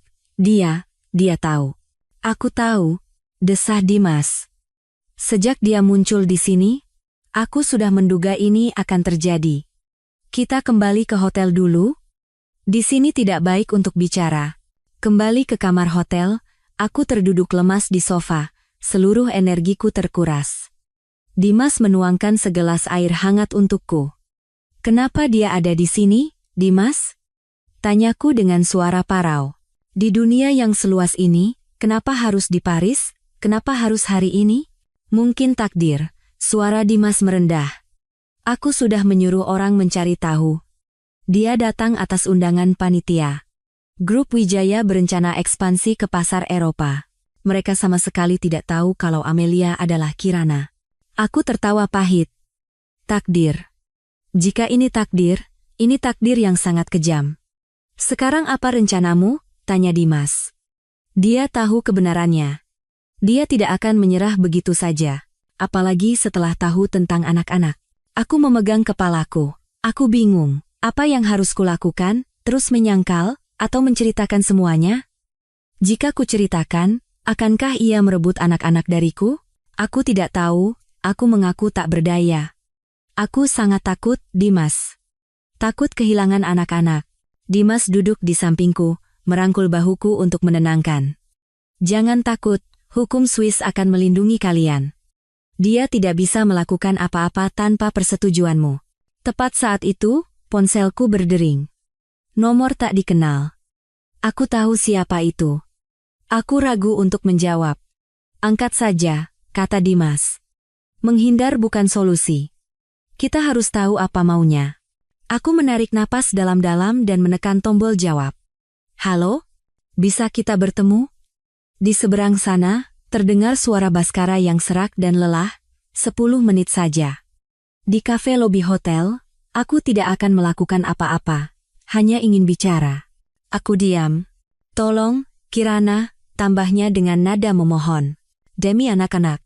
2 kata itu, anak-anak, menyentuh titik terlemahku. Baik, jawabku, 10 menit. Aku menutup telepon dan menatap Dimas. Aku harus menemuinya. Mokutmani? Aku menggeleng. Ini masalahku dengannya. Aku harus menghadapinya sendiri. Kafe itu sepi. Baskara sudah duduk menunggu di sudut. Ia sudah melepas setelannya, hanya mengenakan kemeja putih biasa, tapi terlihat jauh lebih lelah daripada di pesta. Aku duduk di seberangnya, tidak memesan minum. Anda punya 10 menit. Baskara menatapku. Matanya rumit. Ada rasa sakit, penyesalan, dan juga kemarahan. Kenapa? Tanyanya langsung. Kenapa kamu membohongiku? Kenapa kamu membuatku berpikir kamu dan anak kita sudah mati? Aku balas menatapnya, dengan dingin berkata, Anda pikir Anda pantas menanyakan itu padaku? Sebelum bertanya kenapa, jawab dulu pertanyaan saya. Kenapa Anda pergi ke klinik kandungan dengan Rania? Kenapa saat istri Anda mengandung anak-anak Anda justru dengan bahagia menantikan anaknya bersama wanita itu? Wajah Baskara berubah. Ia membeku, seperti orang yang mendengar cerita yang tak bisa dipercaya. Anakku dengan Rania? Apa maksudmu? Jangan berpura-pura. Aku tak bisa lagi menahan diri, menggebrak meja. Aku mendengarnya dengan telingaku sendiri. Dokter mengucapkan selamat pada kalian berdua. Aku melihat dengan mataku sendiri. Anda menggenggam tangannya. Anda pikir aku buta? Baskara menatapku. Kebingungan di matanya tidak tampak seperti sandiwara. Kirana, kamu ada di sana? Ya, aku ada di sana. Di luar pintu ruang praktik nomor 3, mendengar semuanya. Baskara memegang kepalanya, bergumam seperti orang linglung. Ya Tuhan, jadi karena itu kamu. Ia mengangkat wajahnya menatapku. Suaranya penuh kepahitan dan keputusasaan. Kirana, kamu salah paham. Semuanya tidak seperti yang kamu pikirkan. Salah paham? Aku tertawa sinis. Buktinya sudah jelas, masih mau menyangkal. Rania tidak pernah hamil, kata Baskara tegas. Itu sandiwara. Sandiwara yang ia buat untuk menipuku. Hari itu aku ke rumah sakit untuk membongkar kebohongannya. Aku memegang tangannya untuk memperingatkannya agar berhenti bersandiwara. Aku tidak tahu. Tidak tahu kamu ada di sana melihat semuanya. Pikiranku kalut. Kata-kata Baskara seperti petir yang menyambar telingaku. Rania tidak pernah hamil. Itu sandiwara. Ia ke rumah sakit untuk membongkarnya. Tidak. Tidak mungkin. Aku bergumam, menggelengkan kepala. Bohong. Kamu bohong untuk membela diri. Aku tidak bohong, kata Baskara dengan sungguh-sungguh. Aku punya buktinya. Rekam medisnya. Rekaman percakapanku dengannya hari itu. Aku bisa menunjukkan semuanya. Kirana, aku mengaku salah. Aku terlalu dingin, tidak bisa menjaga perasaanmu. Tapi aku bersumpah, aku tidak pernah mengkhianatimu. Aku mencoba mencari jejak kebohongan di matanya. Tapi tidak ada. Yang kulihat adalah ketulusan, rasa sakit, dan penyesalan yang tak berujung. Jika perkataannya benar, lalu apa yang telah kulakukan selama 5 tahun ini? Aku memalsukan kematian, memupuk kebencian, memutus hubungan ayah dan anak.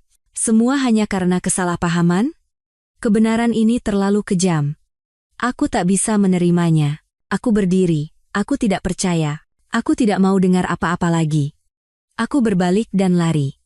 Lari keluar dari kafe, dari hotel, berlari seperti orang gila di jalanan Paris yang gemerlap. Aku tak tahu kemana tujuanku. Aku hanya harus lari dari kebenaran yang mengerikan ini. Tepat saat itu, ponsel di sakuku berdering tanpa henti. Nomor pengasuh anak di Zurich. Firasat buruk menyelimutiku. Dengan tangan gemetar, aku buru-buru menjawab. Halo, suster? Nyonya. Di seberang sana, suara pengasuh itu penuh kepanikan. Cepat pulang. Cahaya. Cahaya tiba-tiba demam sangat tinggi, sesak napas, lalu pingsan. Saya sedang membawanya ke UGD sekarang. Duniaku gelap. Telingaku berdengung. Cahaya. Putri kecilku. Rumah sakit mana? Teriakku. Mengumpulkan sisa kesadaranku. Rumah sakit anak Zurich. Aku menutup telepon. Seluruh tubuhku gemetar. Aku harus segera pulang. Pulang untuk putriku. Aku bergegas kembali ke hotel. Dimas terkejut melihat keadaanku. Kirana, ada apa? Cahaya. Dilarikan ke UGD. Aku harus segera kembali ke Swiss. Dimas tidak bertanya lebih jauh. Ia hanya berkata, baik. Aku pesankan penerbangan paling cepat. Aku buru-buru mengemasi barang. Tangan dan kakiku tak sinkron, pikiranku kosong. Baskara, kebenaran. Semua itu tidak penting lagi. Satu-satunya yang penting adalah putriku harus selamat. Penerbangan dari Paris ke Zurich terasa seperti selamanya. Aku duduk gelisah di dalam pesawat, berdoa dan terus berdoa agar Tuhan melindungi putriku. Saat aku berlari masuk ke UGD Rumah Sakit Anak Zurich, aku melihat pengasuh anak sedang menangis di luar pintu. Seorang dokter baru saja keluar dari ruangan. Wali dari pasien Cahaya? Ya, saya. Putri saya. Putri saya baik-baik saja? Dokter tua itu menatapku dengan iba. Kondisi anak ibu tidak begitu baik. Kami mencurigai adanya kelainan darah, kemungkinan komplikasi dari kelahiran prematur, gagal sumsum tulang akut. Dia membutuhkan transplantasi sumsum tulang secepatnya. Transplantasi sumsum tulang? Telingaku berdengung. Ya, suara dokter itu serius. Dan masalah terbesarnya adalah golongan darah anak ibu AB resus negatif, golongan darah yang sangat langka, kurang dari 1% populasi memilikinya. Bank darah rumah sakit pun tidak punya stok. Kita harus menemukan donor sumsum tulang yang cocok secepatnya. AB resus negatif. Aku membeku. Golongan darah ini, aku pernah mendengarnya. Benar. Di file rekam medis Baskara yang pernah kulihat, itu adalah golongan darahnya. Seluruh duniaku runtuh. Putriku kritis, butuh transplantasi segera. Dan satu-satunya orang yang mungkin bisa menyelamatkannya adalah pria yang paling kubenci. Pria yang mati-matian ku coba lari darinya. Kenapa takdir mempermainkanku seperti ini? Dokter, tanyaku dengan suara gemetar. Bagaimana? Bagaimana dengan saya atau kedua kakaknya? Bisakah kami dites? Dokter itu menggeleng. Tidak mungkin. Anda dan kedua putra Anda tidak mungkin bergolongan darah A resus positif. Kita harus mencari orang dengan golongan darah yang identik dengan pasien. Aku terduduk lemas di kursi ruang tunggu. Rasa tak berdaya menyelimutiku. Apa yang harus kulakukan? Memohon padanya? Mengungkap keberadaan anak-anak dan membiarkannya menggunakan itu sebagai alasan untuk merebut mereka? Tidak, aku tidak bisa. Nyaris menangis, aku menelepon Dimas dan menceritakan semuanya. Di seberang sana, Dimas pun kehilangan kata-kata. Kirana. Aku tidak tahu harus bilang apa. Dimas, bisakah kamu membantuku? Aku memohon. Gunakan koneksimu, cari di Bank Sumsum Tulang Internasional. Pasti ada yang cocok. Baik. Akan ku coba, jawab Dimas, meskipun kami tahu harapannya tipis. Tapi Kirana, nyawa Cahaya yang paling penting. Jika tidak ada cara lain, mungkin kamu harus. Tidak, potongku. Aku tidak akan memohon padanya, tidak akan pernah. 2 hari berikutnya adalah waktu terpanjang dalam hidupku. Cahaya masih terbaring di ICU, hidupnya bergantung pada mesin. Dimas mengerahkan semua koneksinya, tapi kabar yang datang selalu mengecewakan. Golongan darah Cahaya terlalu langka, menemukan donor yang cocok dalam waktu singkat nyaris mustahil. Aku berdiri di luar kamar, menatap putriku dari balik kaca tebal, hatiku serasa terkoyak. Aku tak berdaya. Untuk pertama kalinya dalam hidup, aku merasa begitu tidak berguna. Aku bisa membangun bisnis dari nol, bisa membesarkan 3 anak sendirian, tapi aku tak bisa menyelamatkan nyawa putriku sendiri. Pada sore hari ketiga, saat aku nyaris putus asa, sesosok bayangan tinggi tiba-tiba muncul di ujung koridor. Jantungku berhenti berdetak. Baskara. Ia datang ke sini. Ia mengenakan mantel panjang hitam, wajahnya tirus, janggutnya mulai tumbuh, terlihat jauh lebih kacau daripada di Paris. Ia menemukanku. Ia tahu segalanya. Ia berjalan cepat ke arahku. Pandangannya terpaku pada kamar Cahaya. Ia tidak menatapku, tidak menyapaku.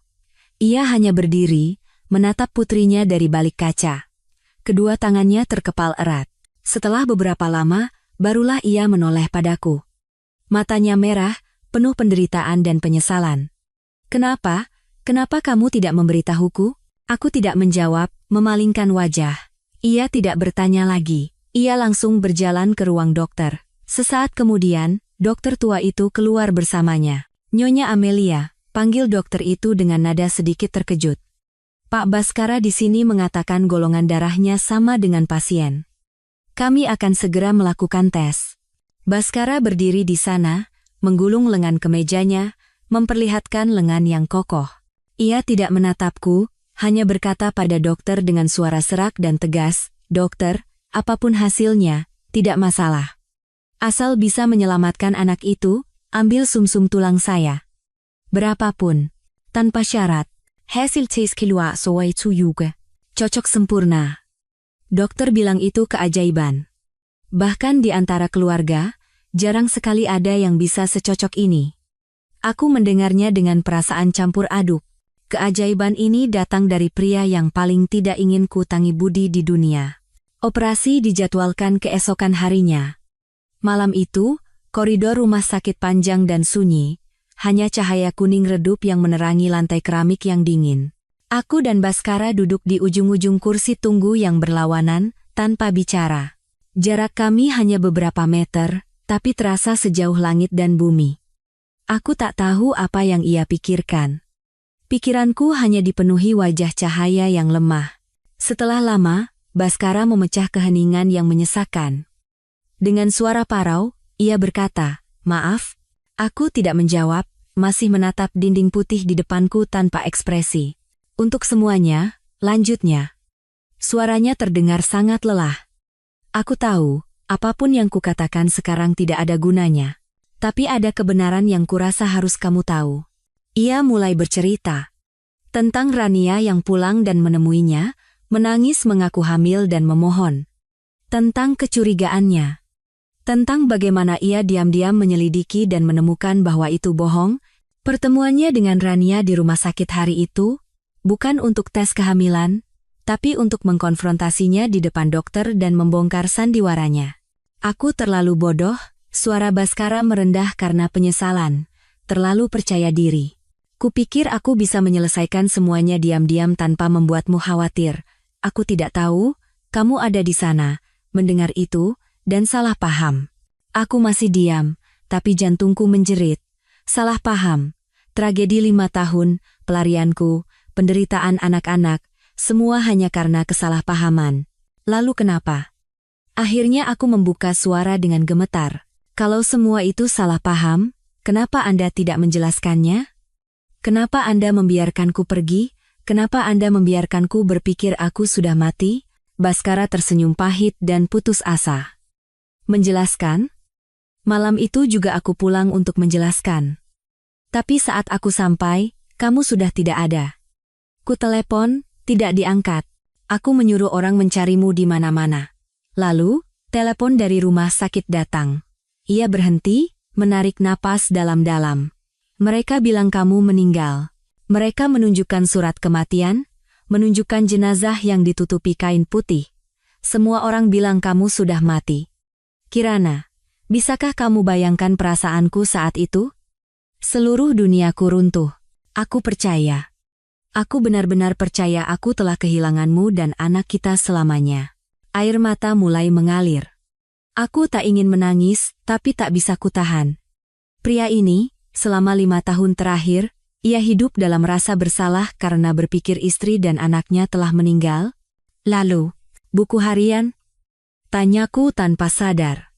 Foto usang itu? Apa itu tulus? Baskara mengangkat kepalanya. Matanya penuh keterkejutan. Kamu membacanya? Aku mengangguk. Ia tidak berkata apa-apa lagi, hanya menatapku. Tatapannya penuh penyesalan seluas langit. Saat itu, aku tahu perkataannya adalah kebenaran. Dinding kebencian yang kubangun selama 5 tahun mulai retak. Operasi transplantasi sumsum tulang berjalan sukses. Dokter mengatakan, perkembangan pemulihan cahaya sangat baik. Jika ia bisa melewati masa observasi kritis pasca operasi, ia akan baik-baik saja. Aku dan Baskara bergantian menjaga di luar ruang isolasi khusus. Kami tidak banyak bicara, tapi keheningan kini tidak lagi menyesakan seperti dulu. Terasa seperti waktu yang kami berdua butuhkan untuk mencerna dan merenungkan kebenaran pahit yang baru terungkap.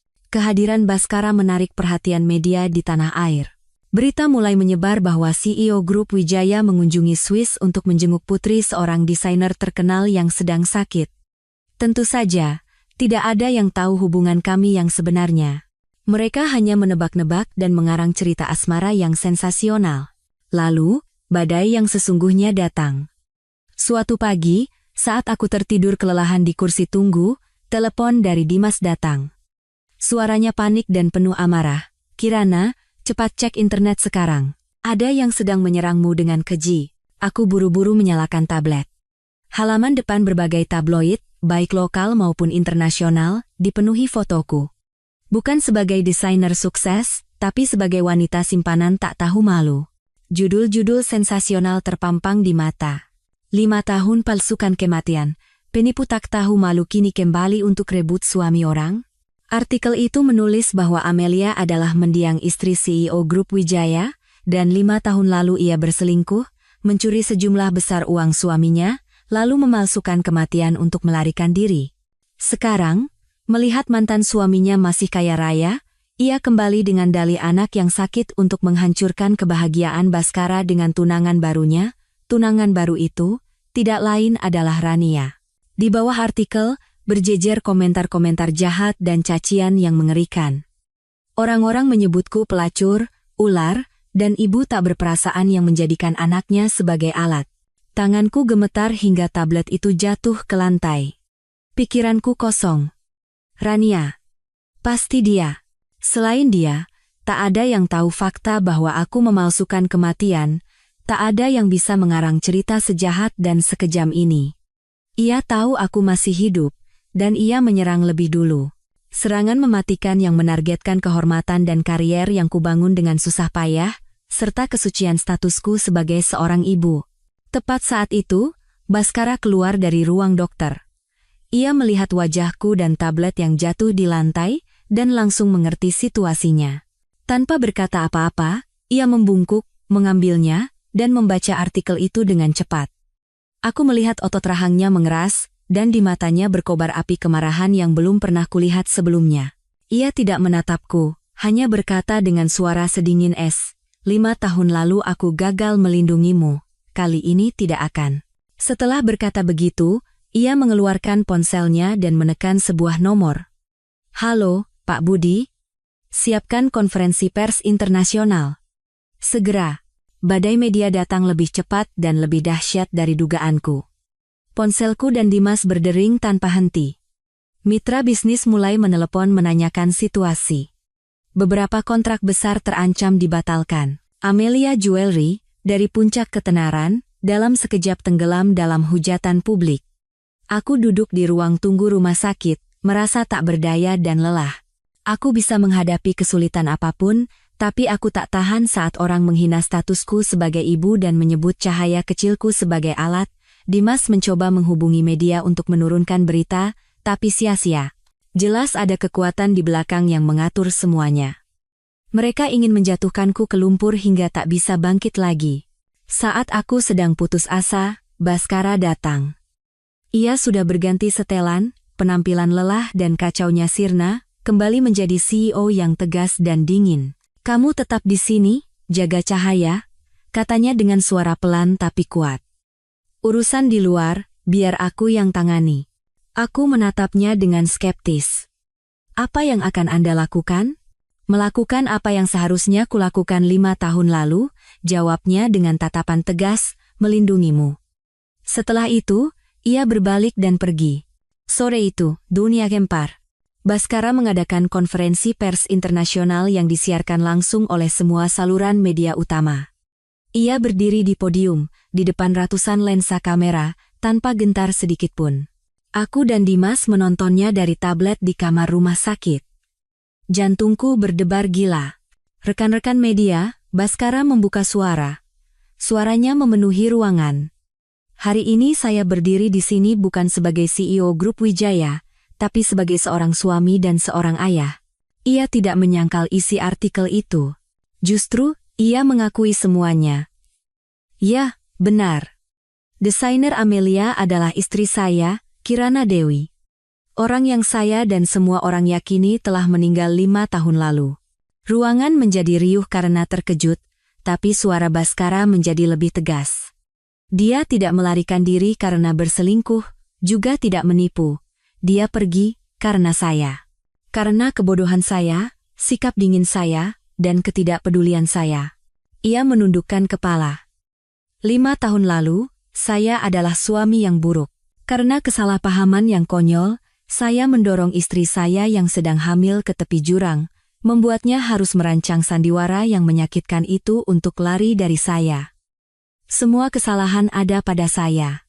Setelah itu, ia membuka semua kebenaran tentang sandiwara kehamilan palsu Rania, lengkap dengan rekaman suara dan bukti medis yang tak terbantahkan. Ia membongkar wajah palsu Rania di depan seluruh dunia. Terakhir, ia menatap lurus ke lensa kamera, seolah sedang menatapku. Selama 5 tahun terakhir, tidak sehari pun saya berhenti mencarinya. Saya berdiri di sini hari ini, bukan untuk meminta maaf pada publik, tapi untuk meminta maaf secara terbuka pada istri saya, Kirana. Maafkan aku. Dan untuk memberitahu seluruh dunia. Kali ini, aku akan mempertaruhkan semua yang kumiliki untuk melindungimu dan anak-anak kita. Konferensi pers selesai. Aku duduk termangu. Air mata mengalir di pipiku. Pria di layar itu, pria arogan, namun penuh penderitaan dan ketulusan itu, untuk pertama kalinya dalam 5 tahun, menggoyahkan hatiku yang beku. Baskara tidak hanya memulihkan nama baikku. Ia mengubah krisis media menjadi kisah cinta yang mengharukan, membuat merek Amelia Jewelry semakin terkenal. Tapi ia tidak berhenti di situ. Keesokan harinya, tim hukum Grup Wijaya secara resmi menuntut Rania atas tuduhan penipuan, pencemaran nama baik, serta merusak citra dan nama baik grup. Dengan bukti-bukti tak terbantahkan yang disajikan Baskara, Rania tak punya celah untuk lari. Kudengar ia ditangkap Interpol di bandara saat mencoba melarikan diri. Ia akan menghadapi hukuman berat dan tuntutan ganti rugi yang sangat besar. Itulah harga untuk konspirasi jahatnya. Beberapa hari kemudian, saat Cahaya melewati masa kritis dan dipindahkan ke ruang perawatan biasa, seorang tamu tak diundang datang. Ibu mertuaku, Ibu Ratna. Ia berdiri di luar pintu kamar, tak berani masuk. Setelah 5 tahun, ia terlihat sangat tua. Rambutnya memutih, dan wajahnya yang dulu angkuh kini dipenuhi kelelahan dan penyesalan.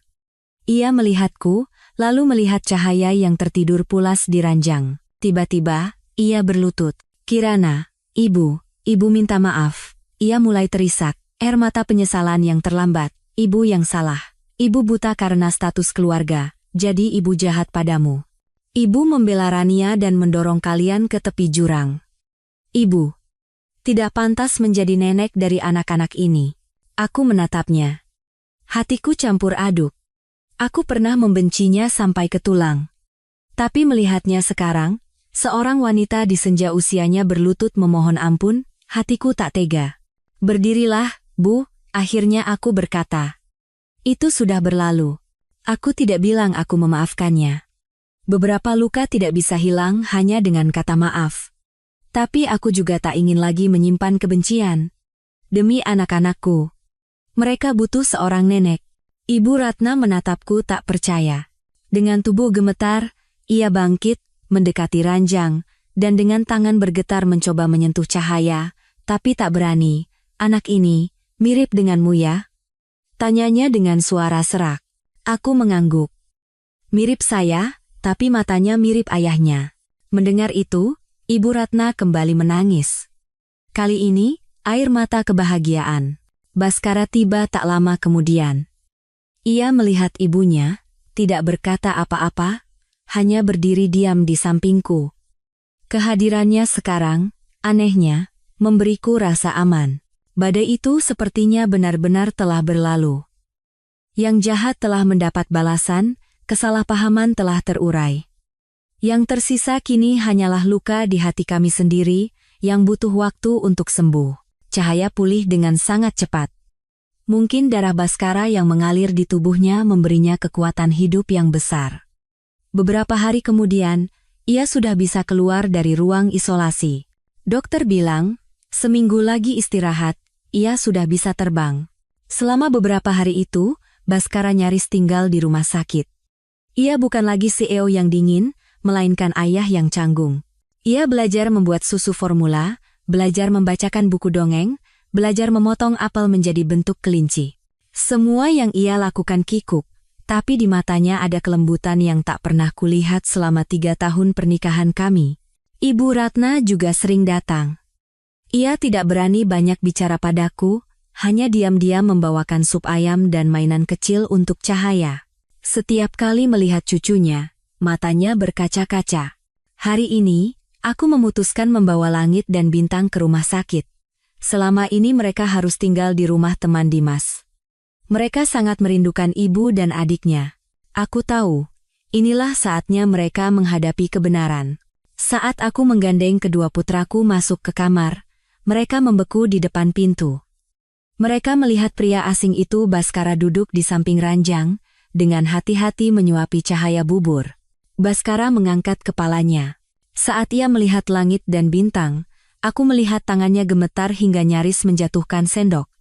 Ini pertama kalinya ia melihat kedua putranya dengan benar. Ia berdiri. Wajahnya dipenuhi kebingungan, harapan, dan juga ketakutan. Mama, teriak Cahaya. Kakak Langit. Kakak Bintang. Langit dan Bintang masih tak bergerak, menggenggam tanganku erat. Langit, yang seperti cetakan Baskara, menatapnya dengan tatapan curiga yang dewasa. Bintang yang biasanya jahil kini diam bersembunyi di belakangku. Langit, Bintang, aku mencoba bersuara senormal mungkin, berkata pelan, ayo, beri salam pada Om. Om, aku menggunakan kata itu. Aku belum siap memanggilnya ayah di depan anak-anak. Baskara perlahan berlutut, menyejajarkan matanya dengan anak-anak. Suaranya serak karena emosi. Hai, nama Om, Baskara. Bintang dengan penasaran mengintip. Om yang nolongin Cahaya ya? Kata Mama, Om yang kasih darah buat Cahaya. Iya, benar. Baskara mengangguk, senyum sedih terukir di wajahnya. Om yang menolong Cahaya. Tepat saat itu, putra sulungku yang pendiam, Langit, tiba-tiba melepaskan tanganku dan melangkah maju ke depan Baskara. Dengan wajah yang masih kecil tapi tegas, ia menatapnya. Bukan, kata anak itu dengan suara jelas. Om bukan Om. Kami semua membeku. Baskara bertanya dengan bingung, apa maksudmu, Nak? Langit menatap Baskara lekat-lekat. Matanya menelusuri setiap sudut wajah pria itu. Om, apa Om pahlawan yang ada di cerita Mama? Jantungku berhenti berdetak. Ceritaku. Kebohonganku. Baskara bingung. Cerita apa? Mama bilang, lanjut langit, suaranya mulai bergetar. Ayah kita pahlawan. Ayah sudah meninggal, sudah di surga. Anak itu menunjuk langit-langit dengan jari mungilnya. Tapi, Om mirip sekali dengan orang yang ada di foto usang yang Mama sembunyikan di bawah bantal. Aku pusing. Putraku. Anak ini tahu. Langit menoleh padaku. Matanya yang jernih penuh dengan air mata. Kebingungan seorang anak kecil meledak. Mama bohong ya. Mama bilang ayah sudah meninggal, tapi orang itu ada di sini kan, Ma?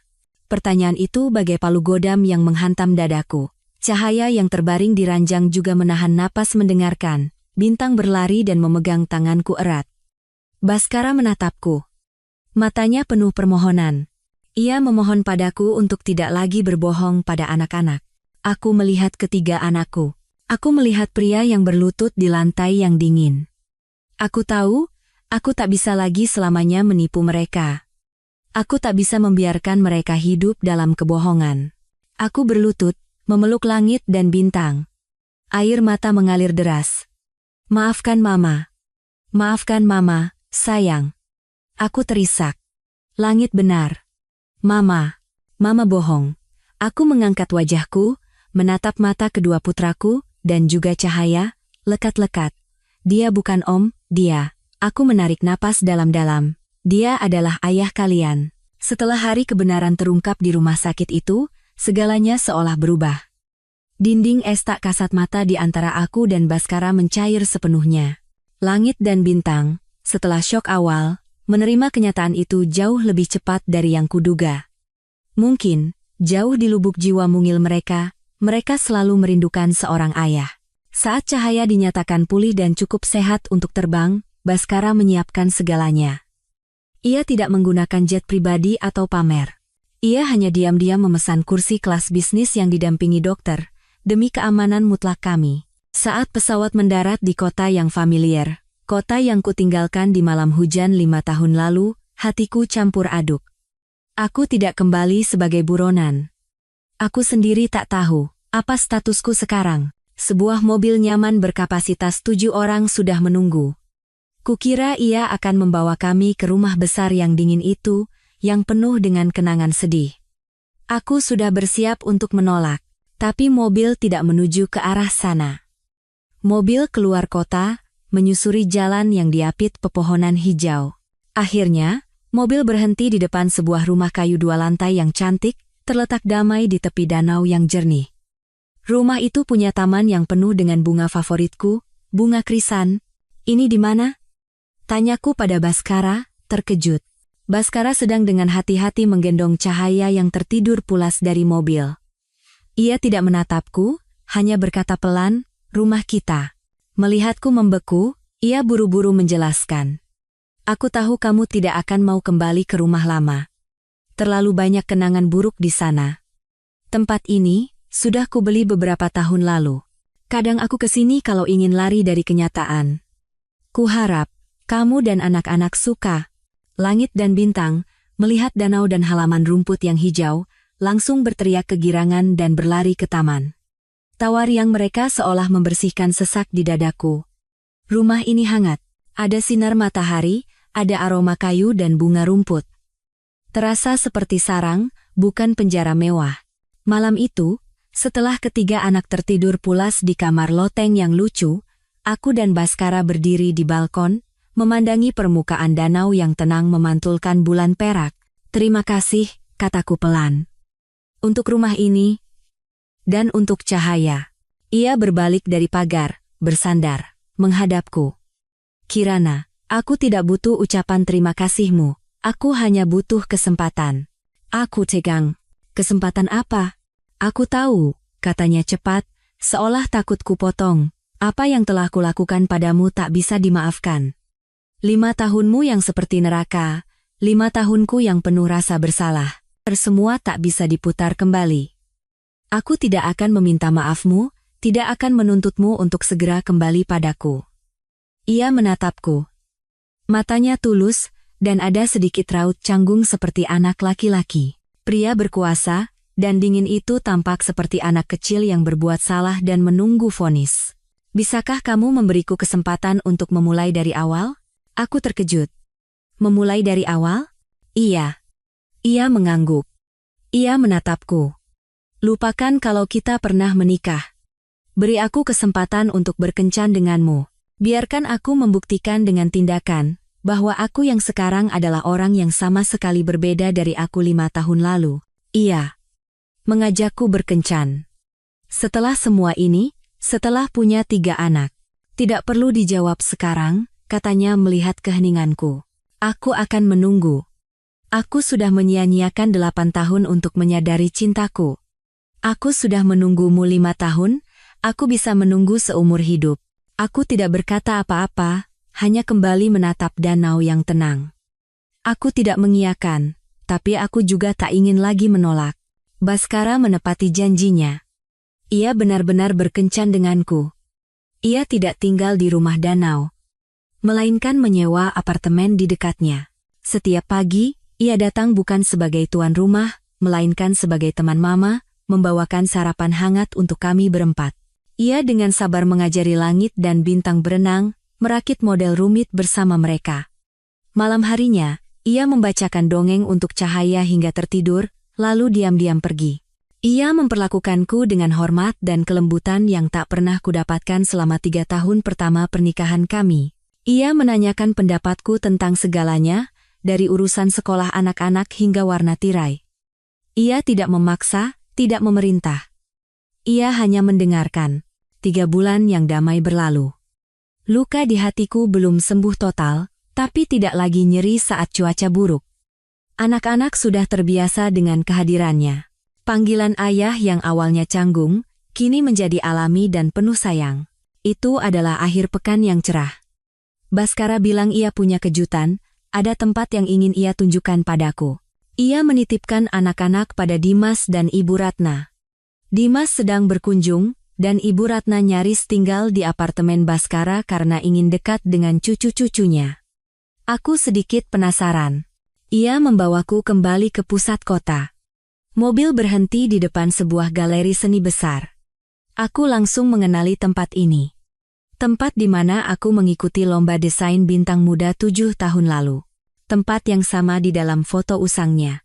Tempat kita pertama kali bertemu, katanya sambil tersenyum hangat, menggenggam tanganku. Bukan. Tempat aku pertama kali bertemu denganmu, ia membimbingku masuk, berbeda dari dugaanku, galeri itu kosong dan gelap. Baskara, kejutannya apa? Tanyaku sedikit gugup. Ia tidak menjawab, berdiri di belakangku dan berkata lembut, Kirana, kamu ingat presentasimu hari itu? Kamu bilang, perhiasan bukan benda mati, tapi wadah jiwa pembuatnya. Phoenix yang lahir kembali dari api. Ini desain yang sama sekali baru.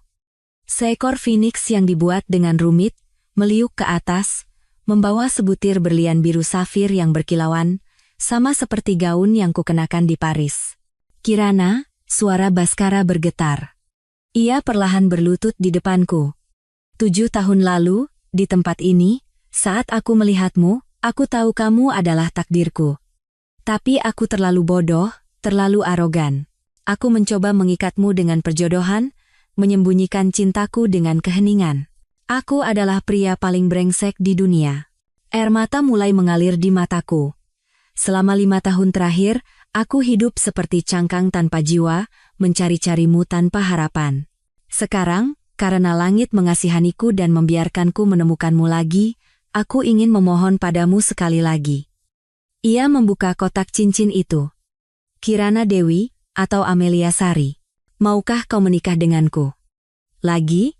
Bukan karena tanggung jawab, bukan karena anak-anak. Tapi karena aku mencintaimu, lebih dari nyawaku sendiri. Aku berdiri di sana, menangis terseduh-seduh. Tak bisa berkata apa-apa. Terima, terima, terima. Suara ketiga anakku terdengar seperti paduan suara. Aku terkejut dan berbalik. Langit, bintang, dan cahaya berlari keluar dari balik dinding, di tangan mereka ada mawar merah. Dimas dan Ibu Ratna juga ada di sana, tersenyum lembut di antara air mata mereka. Cahaya berlari dan memeluk kakiku, menatapku dengan mata berbinar. Mama, nikah sama ayah ya. Ayah janji nggak akan bikin mama nangis lagi. Aku juga mau punya keluarga yang utuh. Aku menatap pria yang berlutut di depanku, Baskara. Aku menatap ketiga anakku. Aku mengulurkan tanganku yang gemetar. Alih-alih berkata ya, di antara isak tangis aku berkata, berdiri. Pasangkan cincinnya. Kami tidak mengadakan pernikahan besar. Kebahagiaan yang telah melewati hidup dan mati, perpisahan, dan kesalahpahaman yang parah, tidak perlu dipamerkan pada seluruh dunia. Cukup tulus saja. Cukup tenang setelah badai. Kami mendaftarkan pernikahan kami dan mengadakan pesta kecil yang hangat di rumah danau. Hanya kami berlima, Dimas, dan Ibu Ratna. Hidupku kini, saat membuka mata di pagi hari, bukan lagi dalam kesepian dan ketakutan, melainkan dalam ketenangan. Aku tak perlu lagi berpura-pura menjadi Phoenix yang kuat. Tak apa-apa menjadi lemah. Karena aku tahu, selalu ada pelukan yang kokoh di sisiku. Hari ini hari Minggu. Aku bangun lebih siang dari biasanya. Tidak ada Baskara di sampingku. Aku tersenyum tipis, mengenakan sweater tipis dan berjalan ke balkon. Di halaman rumput hijau di tepi danau, terhampar pemandangan yang melelehkan hatiku. Pria yang dulunya seorang CEO dingin, pria yang kupikir selamanya akan jauh dari kata keluarga Baskara kini dengan kaos biasa, lututnya penuh tanah, sedang mendirikan tenda kemah kecil bersama langit dan bintang. Ayah, pasak ini harus lebih dalam. Nanti terbang kena angin danau. Langit memberi komando dengan serius seperti orang dewasa. Ayah, lihat. Aku dapat capung merah.